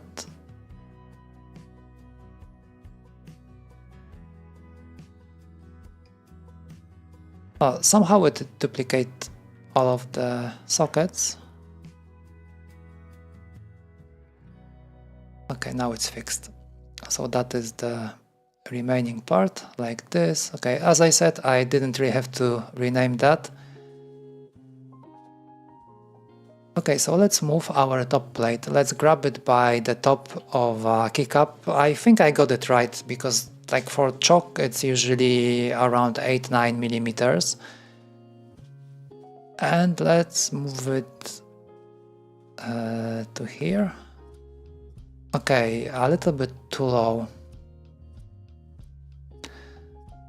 Yeah, right, so this is another issue right now, something I didn't really think about. Okay, we can't really go this low. We can't go this low because we will be crashing on this knob. Okay, so not a problem for us. We can compensate with this one. We can make this part larger on the outside, so then there will be like more space for the finger, so we can grab it a little bit further away. And okay, let's take a look, like if we press it, what's the...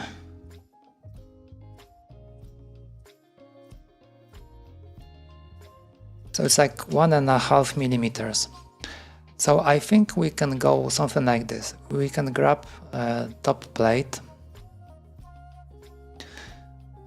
Let's make an anchor on this.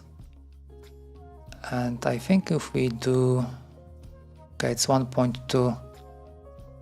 Okay, let's do 1.5. I hope that will be enough, or maybe not too little. You know what? It's 1.2 already. Am I correct? Yes, it's 1.2. So I think I'm gonna leave it like that, because if we press the switch, so the cap will go down.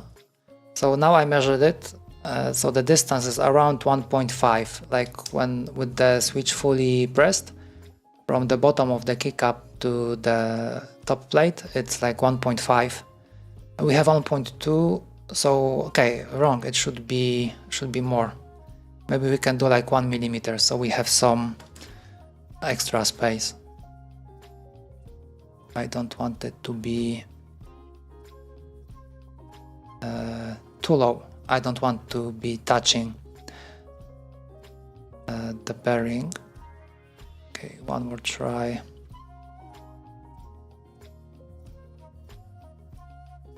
Yeah, so one millimeter, maybe it will be okay. I will have to check that. Okay, so far so good. I don't have to worry about the MCU because what do we have over here? Well, I think we'll have to stack it somehow. Raspberry Pico looks like it's gonna fit either way. We don't have to worry about it because yeah, there's plenty of space, so it will definitely fit on the will it? Okay, maybe not so much. I think it will.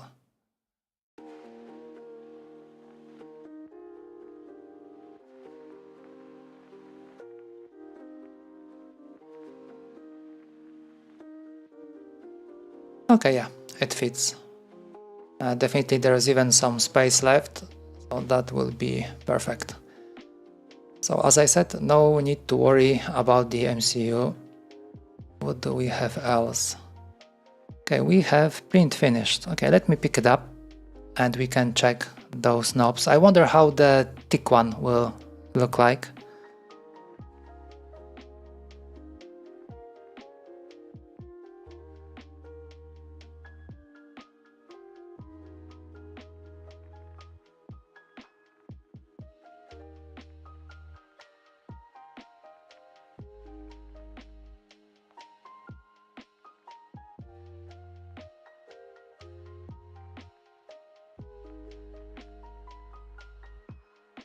One is not really needed anymore. Okay, so which one first? The thick one? Let's do the thick one. Oh, come on. Now I made it too tight. Oh shit, no.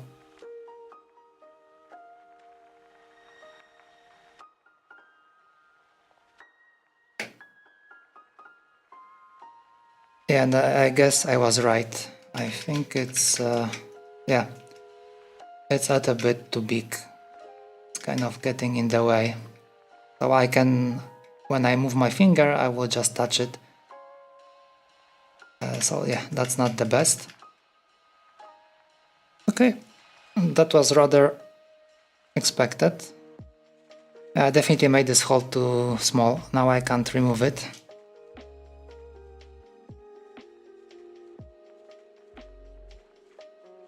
It's completely locked. Holy shit.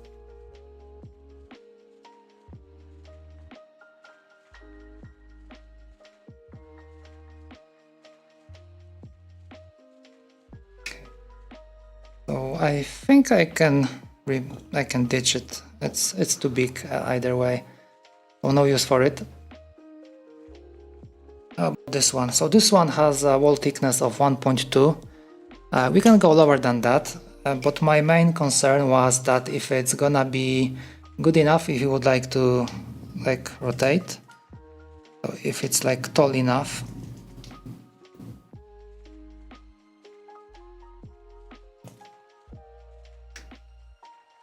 Yeah, so thickness is okay. It's not getting in the way, I guess. Yeah, and the height. Okay, wrong button. And the height is okay as well. Yeah. So now I can rotate, no problem. Like this. I am not really hitting the keys. Yeah, it's good. We can add maybe tiny groove or something like that. Yeah, so yeah, that should be good. That should be good.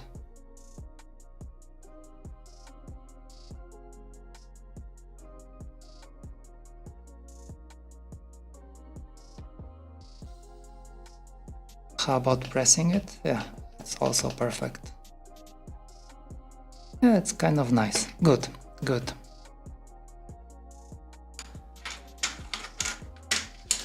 Okay, so what else can we do without having those parts available right here? I was looking at this roller over here, and we did one which was the big one too. I think it was 20 millimeters or something like that. If I can of course find it, I think this one, yes. Yeah, 24.1, and it should be sitting somewhere over here. Okay, that's the holder, so that's not the one. Okay, what's that? That's amount. This one, yes, 3D printer roller. What's that? Okay, that's 24 exactly. Let's change name. Let's call it. Maybe let's add. Okay, it was 24 millimeters, right? I think I'm gonna copy this name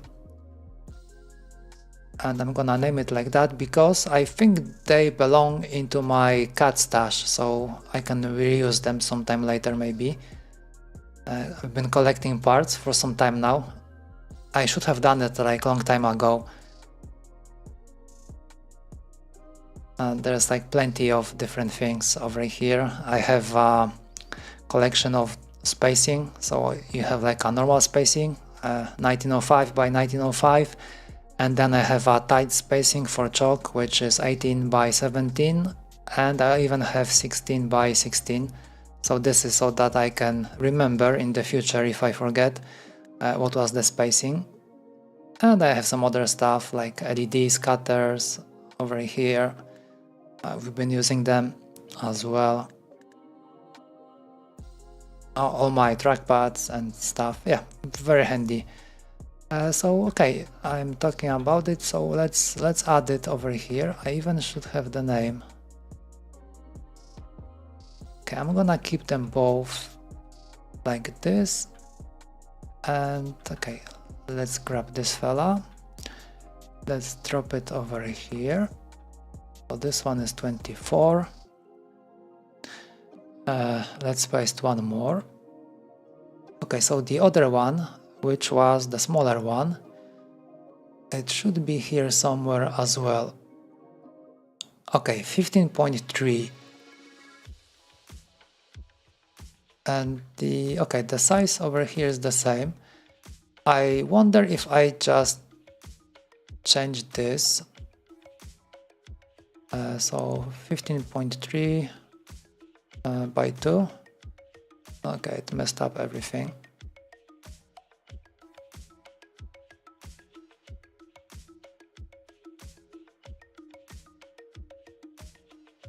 Okay, maybe we can model it quickly.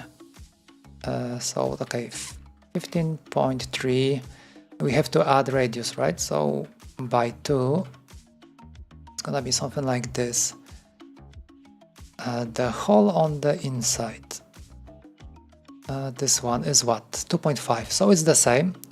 It's the same over here. It's 2.5. Then the height. So from here to here we have what? Okay, it's 10.2, and this one is 8.8. Okay, let's move it. 8.8. Okay, it's looking good so far. And then we have this edge over here, which is 6 millimeters. Okay, how can we model that without putting in much work? How about we go like this? Let's make 3. It was 6. Okay, let's make 3 over here. We don't need this line, but we need this line. And I think it's gonna be what? 45 degrees? They don't mention. And I don't know the dimension. Okay, I'm gonna leave it like that.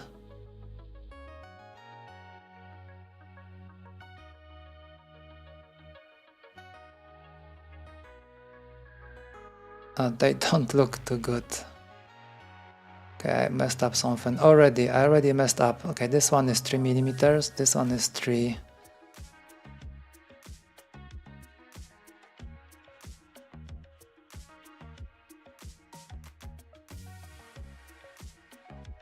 Okay, 45. Okay, should be good, maybe.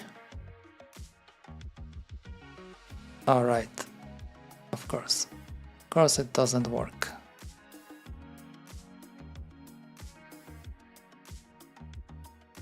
How about now? Okay, I don't need this one.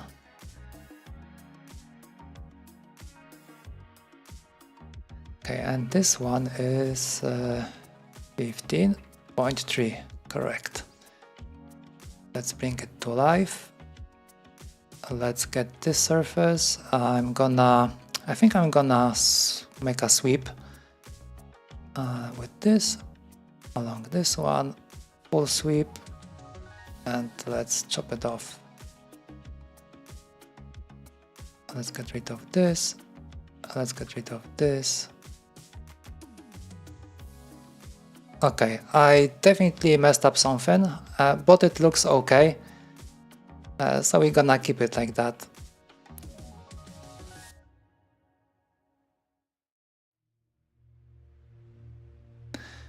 Let's just change name. Okay, of course it removed the name as well. Okay, 15.3, perfect.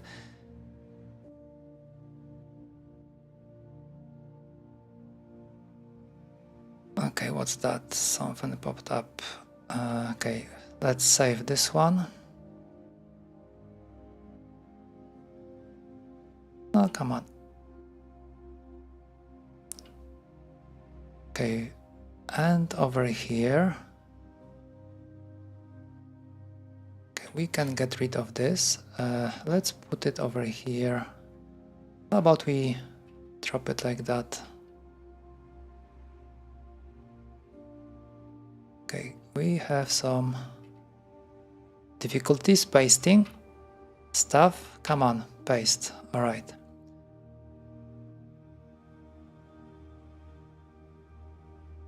Okay, where did it go? It's over here. Okay, I don't want it here.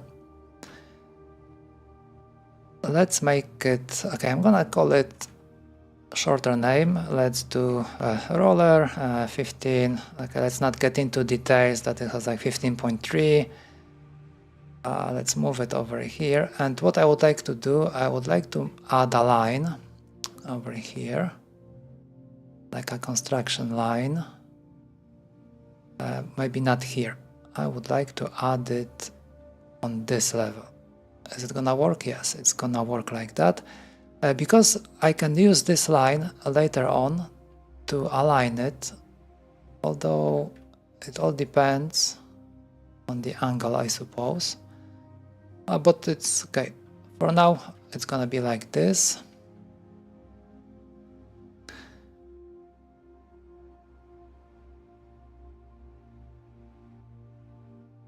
Okay, roller, move. No, I don't think this line is helping a lot, is it? Okay, maybe it is. But still I'm gonna need one more, probably over here somewhere.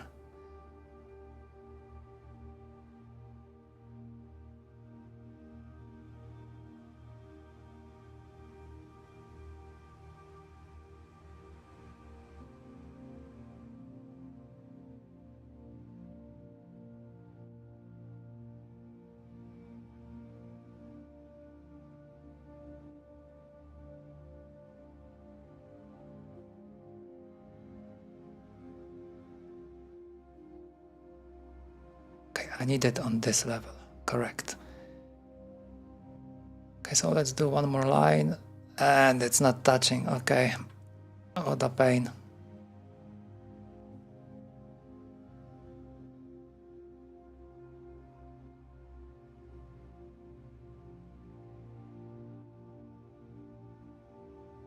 Okay, this time it should be okay. Let's, okay, this one, okay, we need a line, let's do a view, and is it okay? Now it's able to grab.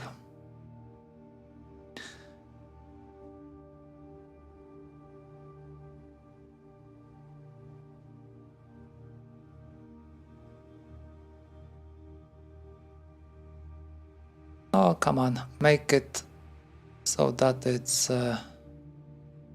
perpendicular or aligned with this. No dice.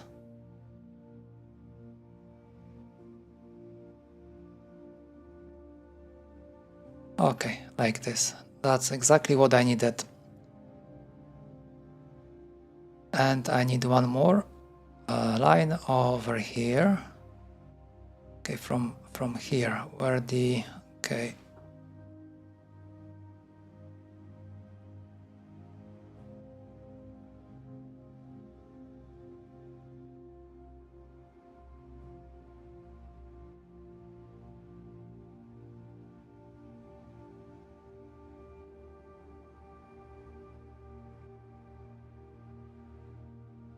Because I had to lower the inner side of the knob, so now I can see over here. Because I would like this wheel to be touching the inner part of the knob, so it needs to be touching over here. So I need to have a line or maybe even a point somewhere. Okay, this will do. This will do, so I can grab this roller right now. I can put anchor over here. Then I can change direction of the movement to follow this line. And I can move it up to, and we should have this point somewhere. Where is this point? Okay, it's over here. Perfect. So now it should be touching. Hopefully. We're gonna find out when it's finally here and we assemble everything and nothing fits.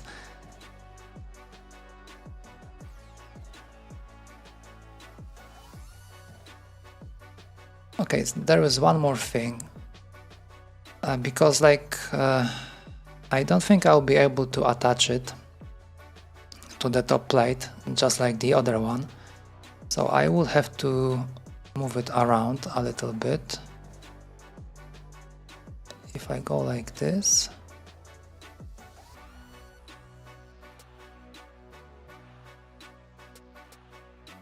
okay, this is probably not fully aligned, but okay, doesn't matter.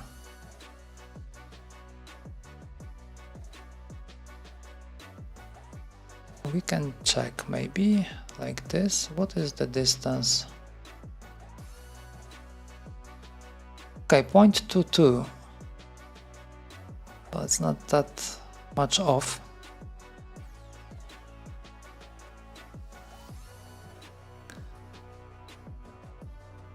Okay, how about we try to align it?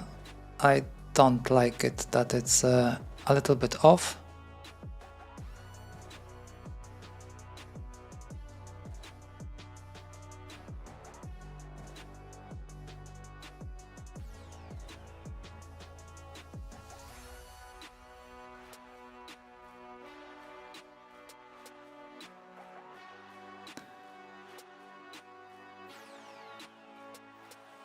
And I assume that right now we're gonna lose this. Okay, it's not that bad.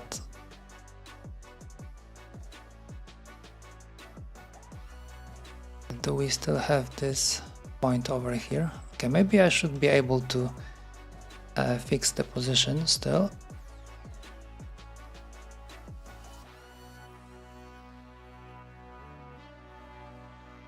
Okay, let's grab it over here, move it like this. Okay, up to.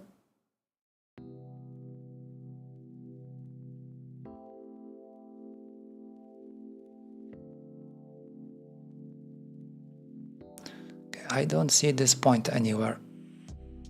That's a midpoint over here.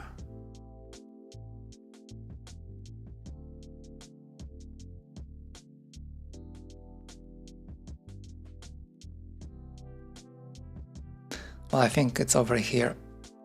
I wonder if I can just maybe move it quickly. If I can grab it to here, would that work? Probably not. No idea where it went.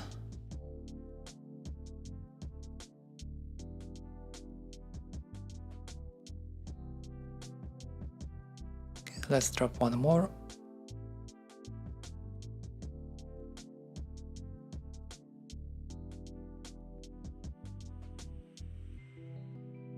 Oh, come on.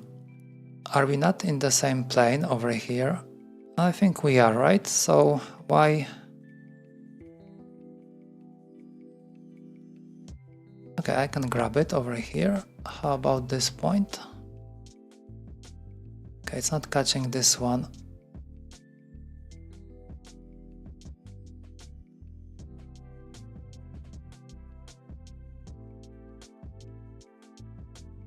Okay, managed to drop it. Such a tiny thing, and it's taking so much time. But I think we should be able now to move this whole thing. Okay, grab it by this point, this direction, and up to this point. Okay, where is it? Show yourself. It's here. Okay, that should do it. Probably we'll have to fix it sometime later. Okay, so this mount is basically the same like what I did in the previous one, but this one I have not checked yet, so I don't know if it is gonna work or not. But what we need for it to kind of make sense, where is the top plate right now? Okay, that's the top plate. So let's make a cylinder that will be holding it. So I can just grab this edge and I can feel it and pull it up all the way to here. And maybe add like 2.4 from here. Maybe 5. Looks like there is plenty of space.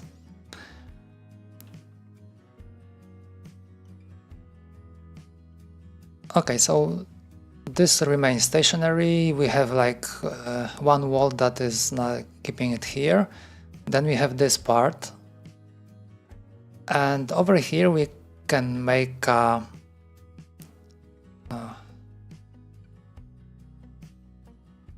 over here we could just drop a magnet holder. So basically it doesn't really have to be this big. We can do it something like this. Kind of maybe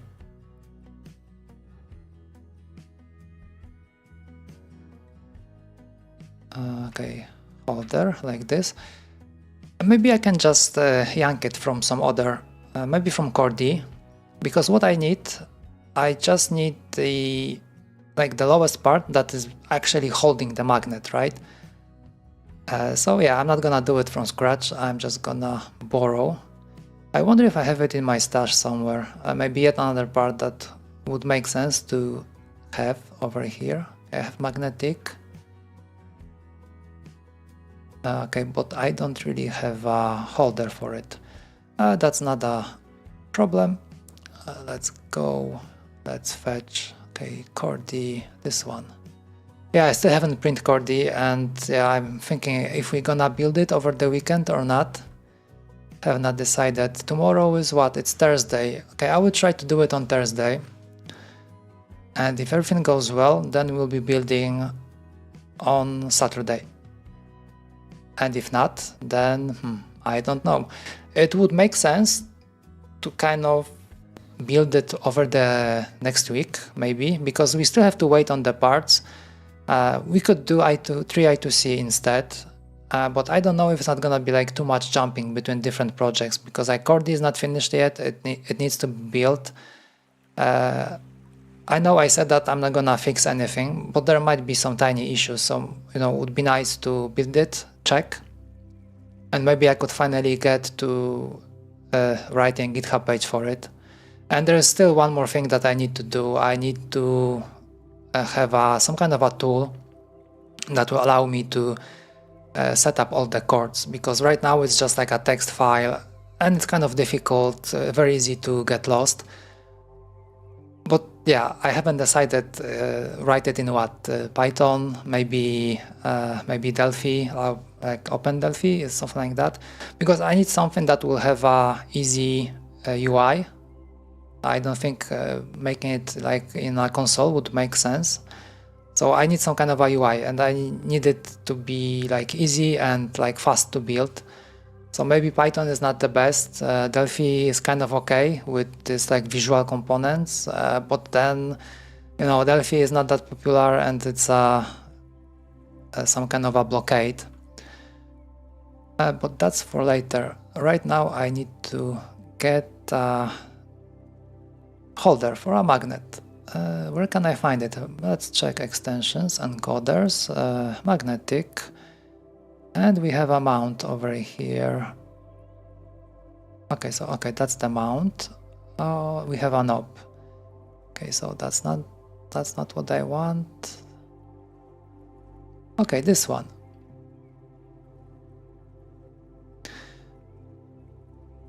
Okay, I'm gonna drop it over here, and I'm gonna call it magnet holder, because this one will be used with these magnetic encoders, so I can keep it for later.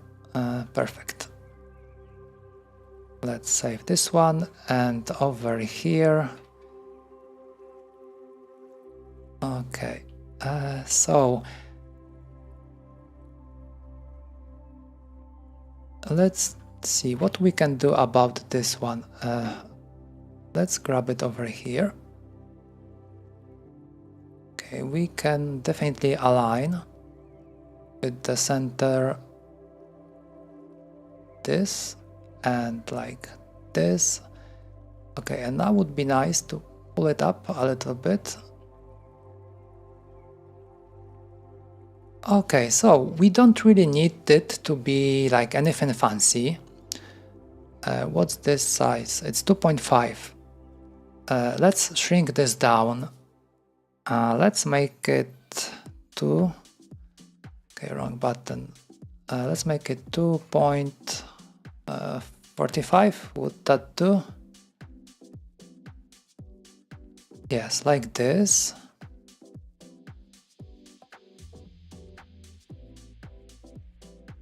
And it will go all the way inside this roller, like this. Okay, wrong, like this.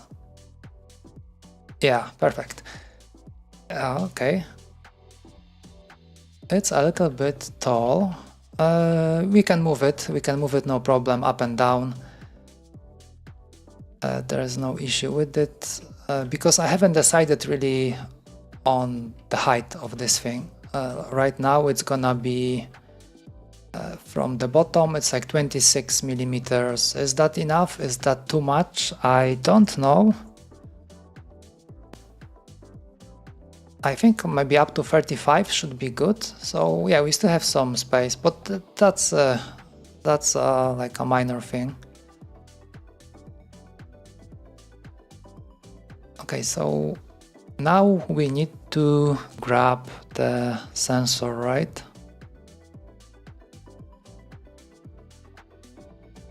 Okay, so now I'm thinking that, well, the smaller wheel is nice, everything is fine, but the problem will be over here.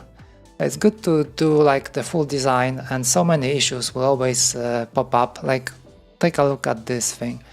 So let's say we will have our magnetic sensor over here. I can copy it from this part.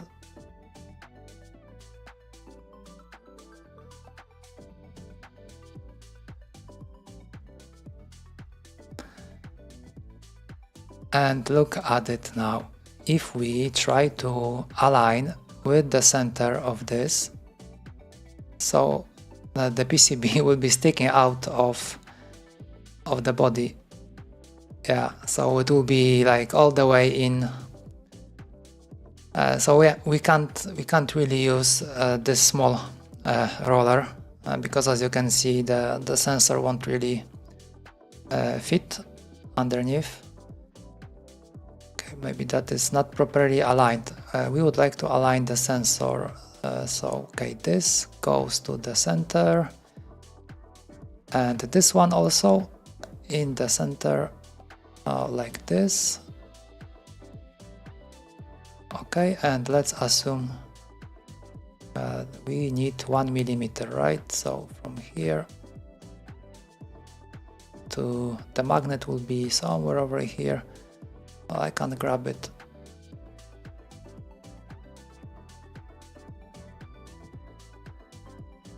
That should be what, 1 millimeter? Is that gonna work? Okay, something like this.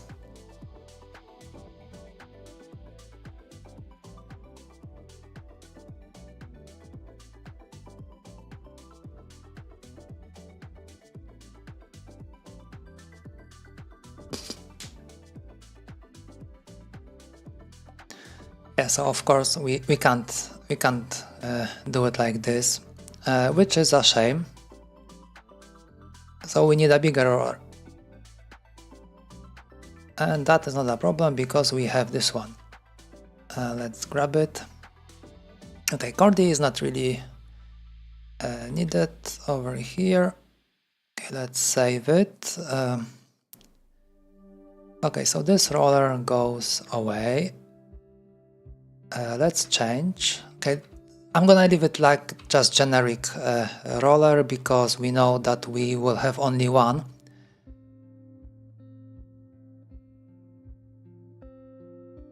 Okay, now it's gonna be fun to align it, but we can cheat a little bit, so we can align all of this stuff at the same time. But okay, now when I think about it,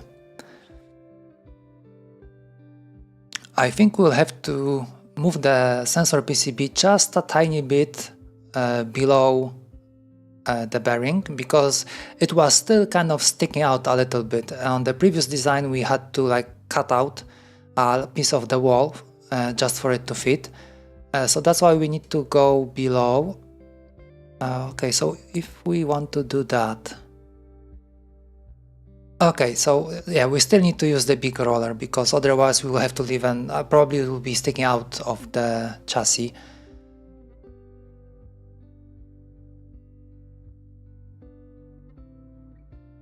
Okay, so this one goes over here. So only to align properly. Okay, and this one goes. Okay, I messed it up. Okay, I want this edge, or maybe this wall, to be aligned with this one. Yeah, okay, as you can see, it's not that nice anymore. Okay, I'm gonna move this part because it's kind of... Let's make it all the way to the bottom. This way I will have no issues trying to align and everything. And I can always, like, later on change the height of this part. Okay, so let's maybe do, okay, over here, let's make a line. Let's see what we have. So we know that we are aligned with the center of this. We're gonna be needing one more line, which will go like this. Let's change this to construction. So that is one thing. And we gonna be needing, maybe we can drop a point over here, so then we will align with this point, so we don't need a full line. Okay, if I do snap grid,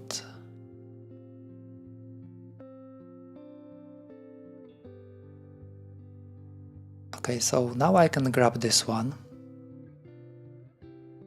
I can grab magnet and sensor. And let's say I would like to move it. Okay, let's move it away. Now I can go like this. And let's try. Where is our point? Don't tell me I moved everything together with the point.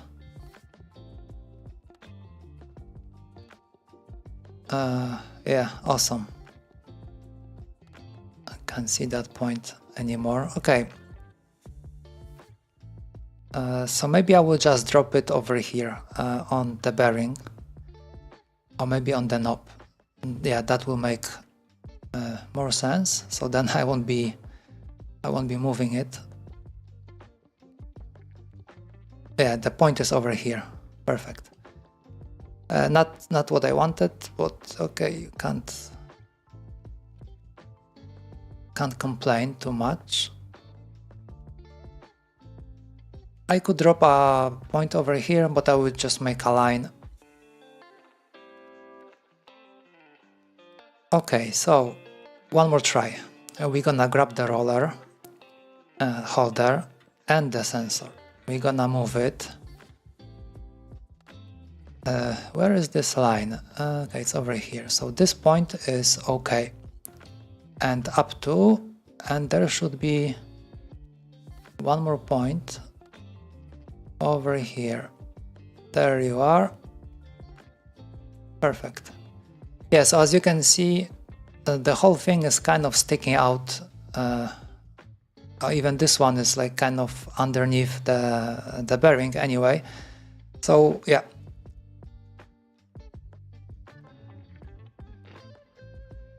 But at least we have everything aligned. We can make this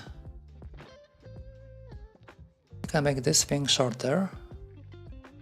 Let's see, because it's like taking too much space. Makes me wonder if I can, okay, if I grab these four,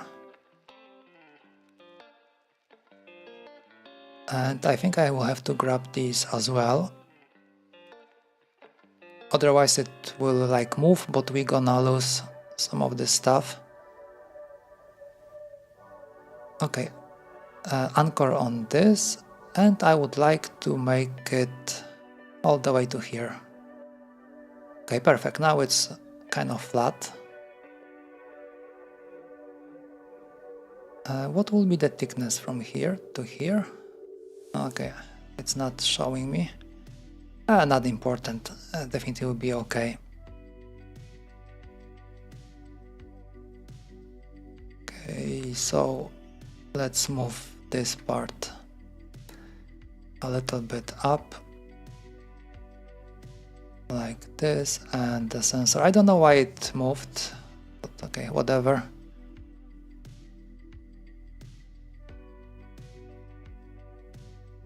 Makes me wonder where is it catching. Okay, this wall, and it's not catching. Okay, this let's do what that's supposed to be. Basically it should be catching this. Okay, let's make 1 millimeter over here.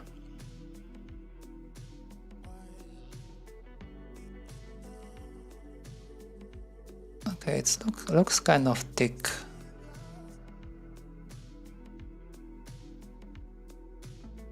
Yeah, definitely it didn't really cut the correct way.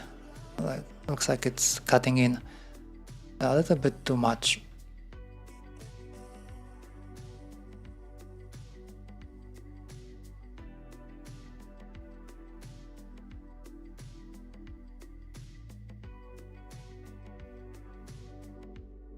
Okay, this wall over here, and there should be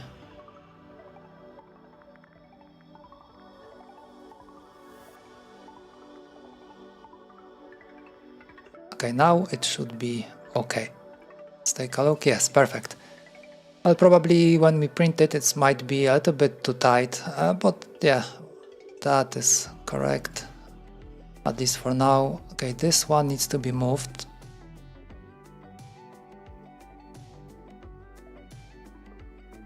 Okay, can I grab the...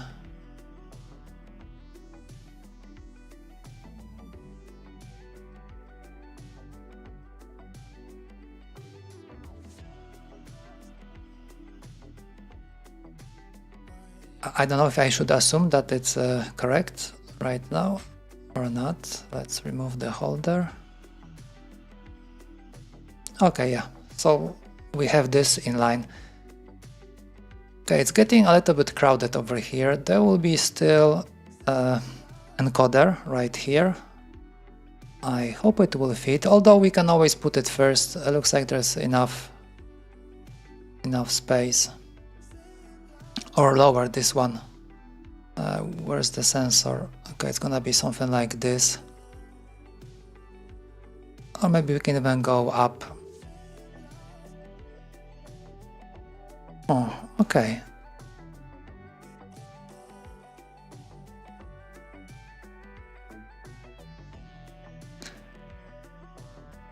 Maybe I can just drop it like this. Let's call it magnetic.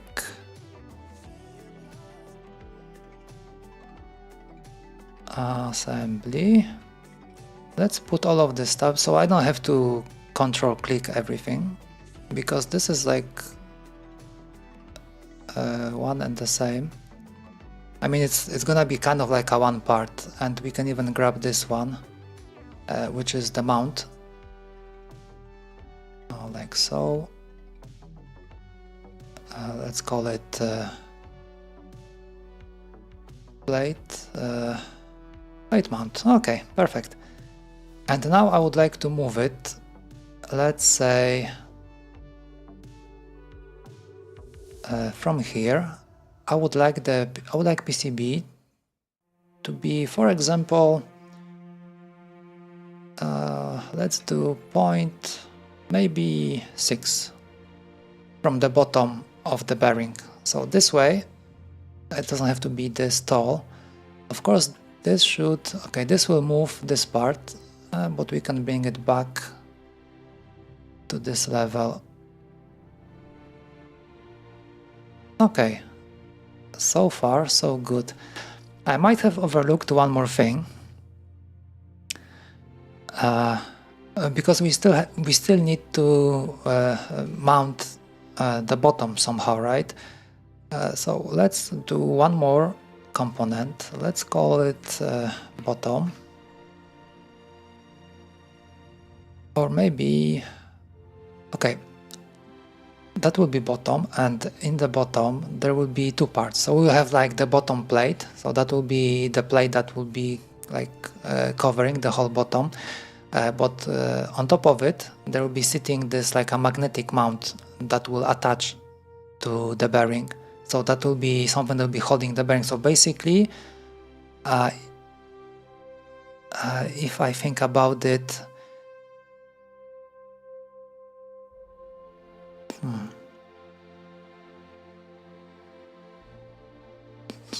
yeah, we still need to mount it somehow, right? So we need these magnets, and the bottom can be kind of twofold. Maybe we can either keep it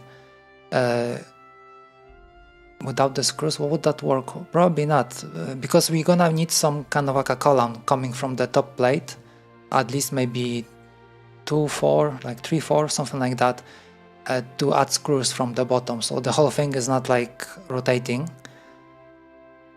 All right, so that will be one part. So I'm gonna copy this part. Let's make it 5. So this is like the bottom part of the bearing, and looking at it, okay. So we can do the same type of mount like we did with the previous one. So something that we could just fit in the magnets, right? If we look at those magnets over here, what do we have? 3 by 5. So this one is too small in my opinion.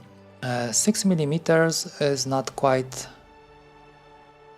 okay, because that's the whole thickness of the bearing, right? Are there any like 5 millimeter? Okay, over here we have 5 by 1, 5 by 2. Oh, this one might be nicer.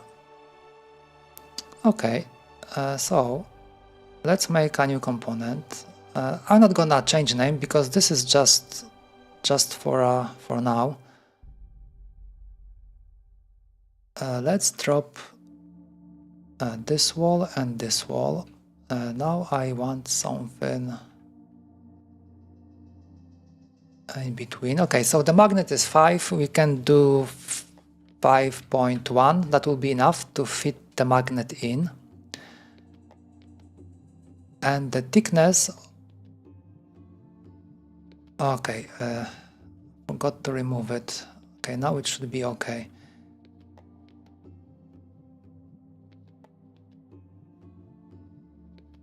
Okay, still not what I wanted. I wanted just a circle. Okay, now it should be okay.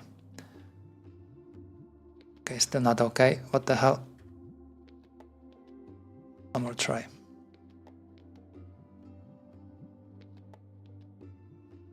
Okay, makes me wonder if this is really the center point.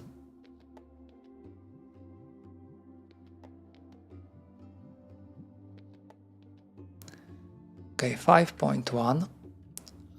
Let's remove all the stuff that we don't need. Okay. And the thickness is, what? 2. Okay, so let's make it 2.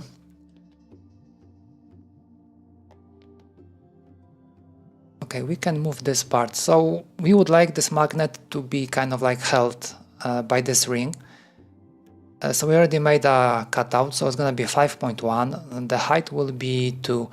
So we need to make an opening at the same time.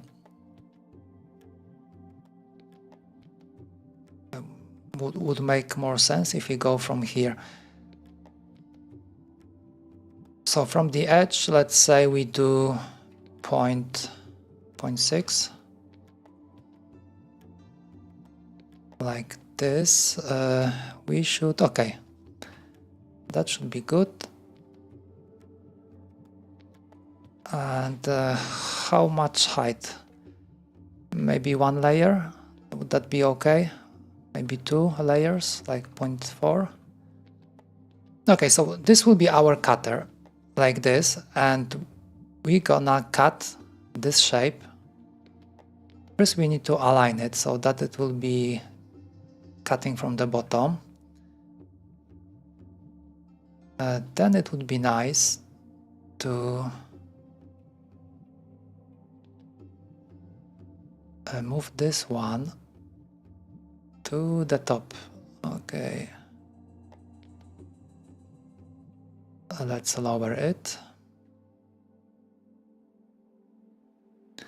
Okay, I think I got the wrong part.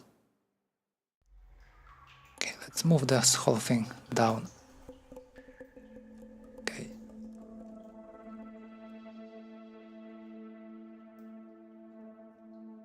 Should it be like this? Yeah, I suppose that will be correct. So if we take a look on a section, maybe I hope it will catch it properly, or maybe not. Yeah, I wish this app had a feature that I could just rotate. So let's say I want section like the other way around. I don't think I can do that. Let's see, yeah. Nothing really works. Although, okay, one more try, because maybe that's all about the direction, right? So if I do... Oh no, it's not really doing much.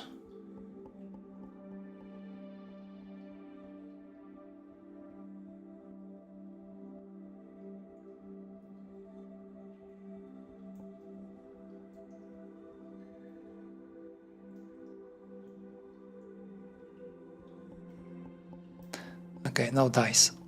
Okay, anyways, let's just cut this thing. Okay, what is happening? Guess I'm a little bit tired already, coming to 3 hours.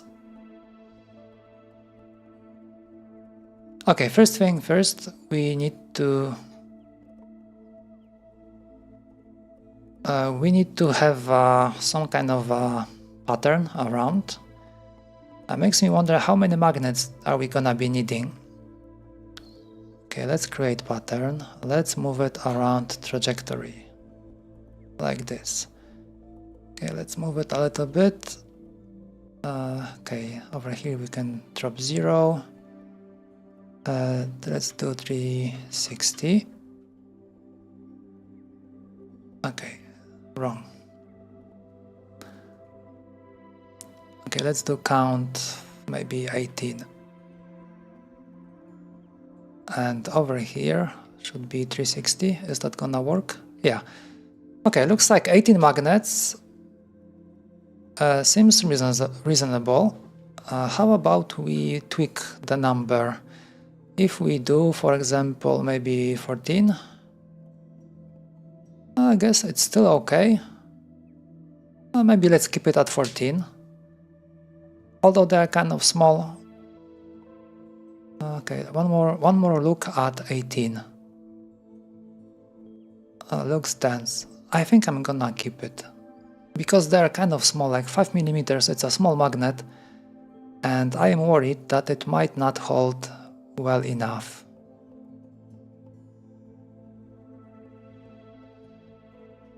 Okay, the question is if this even makes sense, if it's gonna even work.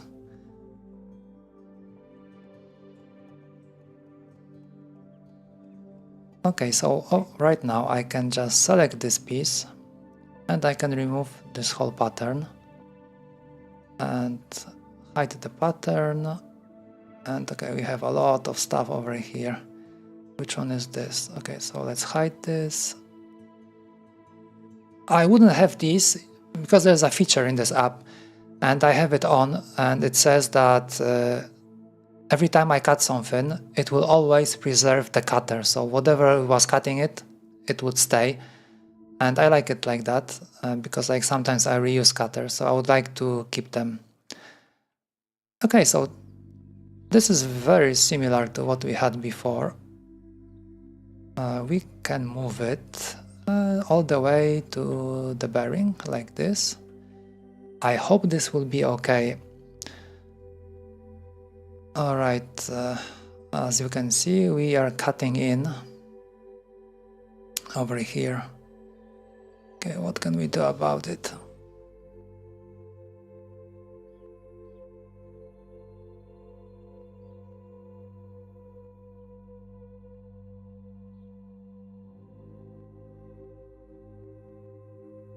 Can we cheat a little bit? And if we just move this tiny piece a little bit higher up. Okay, no, we can't cheat like that because it won't be able to grab the bearing. Okay, so this is that's the problem with this bearing. It's a little bit too small. Something I didn't foresee, so looks like we would be better off with a bearing that is maybe 65. That's the thing, like okay, we don't have 65. Oh no, there is 65 over here.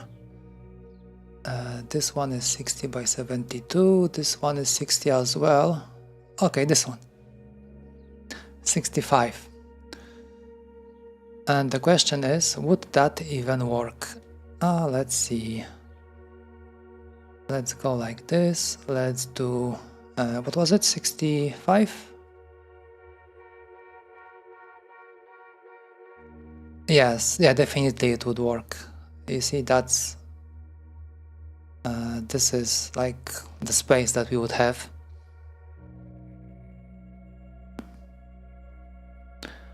Okay, so a little bit too tight. And we can't really move anything. But what we can do, we can make... Okay, we don't really have to change the bearing. What we can do instead, we can, for example, remove few holes. Let's do it like this. Okay, let's get rid of this. Let's say I'm gonna skip these 3 holes over here. Okay, I'm gonna fill this one and fill this one. Maybe a little bit of a cheating, but still better than redoing the whole thing, right?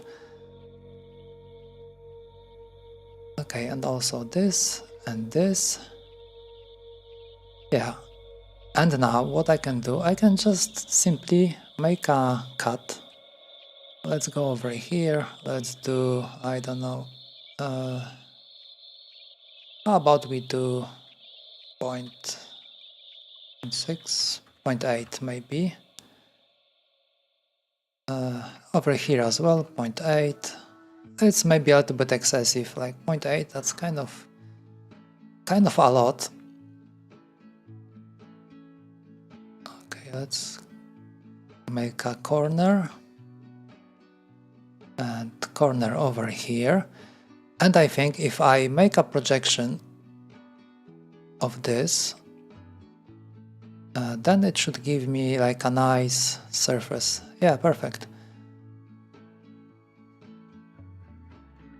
Okay, let's pull it down. Okay, I don't need this. I want to move this. Let's say for now, let's move it to here. Okay. I think I should minus, right? How about now? Yes, perfect. And this part as well, up to... Okay, one more try. I want this, minus up to here. And we have a tiny piece over here as well. Okay.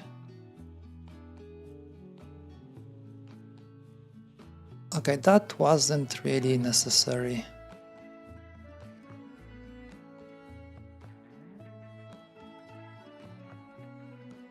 Okay, we just need a straight edge over here. We don't have to do like a fancy cutouts. Which part was that? Okay, let's get rid of this. Okay, so it's not that bad. It's not that bad. Everything seems to be aligned almost perfectly. I can grab these. Let's make them... We don't need this much space, like 1.2 will be good enough. Okay, let's rename. This one is like already done part. So that will be our magnet holder. Over here is empty. And over here we have this pattern that we use for cutting out. Let's call it cutters over here. Alright, we can leave it for now. They might come handy in the future, just if we need to cut out something else. And let's make a new component. This one will be... Does it need a name? Maybe not. Maybe we can just go like this. Like so. Like this. So that will be 1.6. Okay, sorry, 1.6, like this. And let's move it like so. Okay, should be coming to this. Okay, basically we can make this part as big as this one. So this is 36. Let's do 36. And it's kind of done, kind of. Yeah, I wish I had this this bearing. Would be very handy. So this is bottom plate, like so. Okay, I guess it's looking good. I'm very happy that we managed to squeeze in this inside. It does look like a Windows logo. I hope this won't put off anyone. Not my fault that Microsoft sucks right now. Okay, so what's the plan?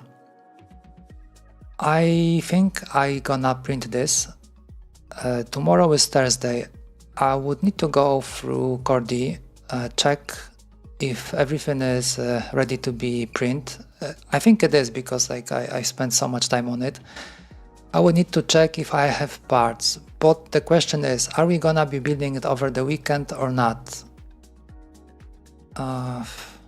Well, technically we can jump into 3i2c next week, and the weekend build would make more sense because I won't be that much time constrained. And Cordy takes around like 6 hours, Hopefully I can do it in one go. And now it should be even easier than before, because it has so many quality of life improvements when it comes to hand wiring. So that should be easy, should be. No promises that it's gonna be easy. Okay, so we do it like this. We will meet on Friday and we'll see how it goes. We'll be either working on 3i2c or whatever is there. And by then I will decide like if we will be able to do the build over the weekend. Well, we have Saturday and Sunday, so maybe even if it gets nasty or too long, maybe we can finish off on Sunday. There's still some time as well. Okay, so maybe let's meet on Friday. We're gonna continue with something. I don't know yet with what. Probably 3i2c. There's plenty of work with it. And yeah, we'll see how it goes with the build of Cordy. And by then, have plenty of rest. Thursday is off. So I allow you to take time off and enjoy and relax. Be back on Friday for more keyboard crap that never fits and never works. So by then, see you. Thanks for watching.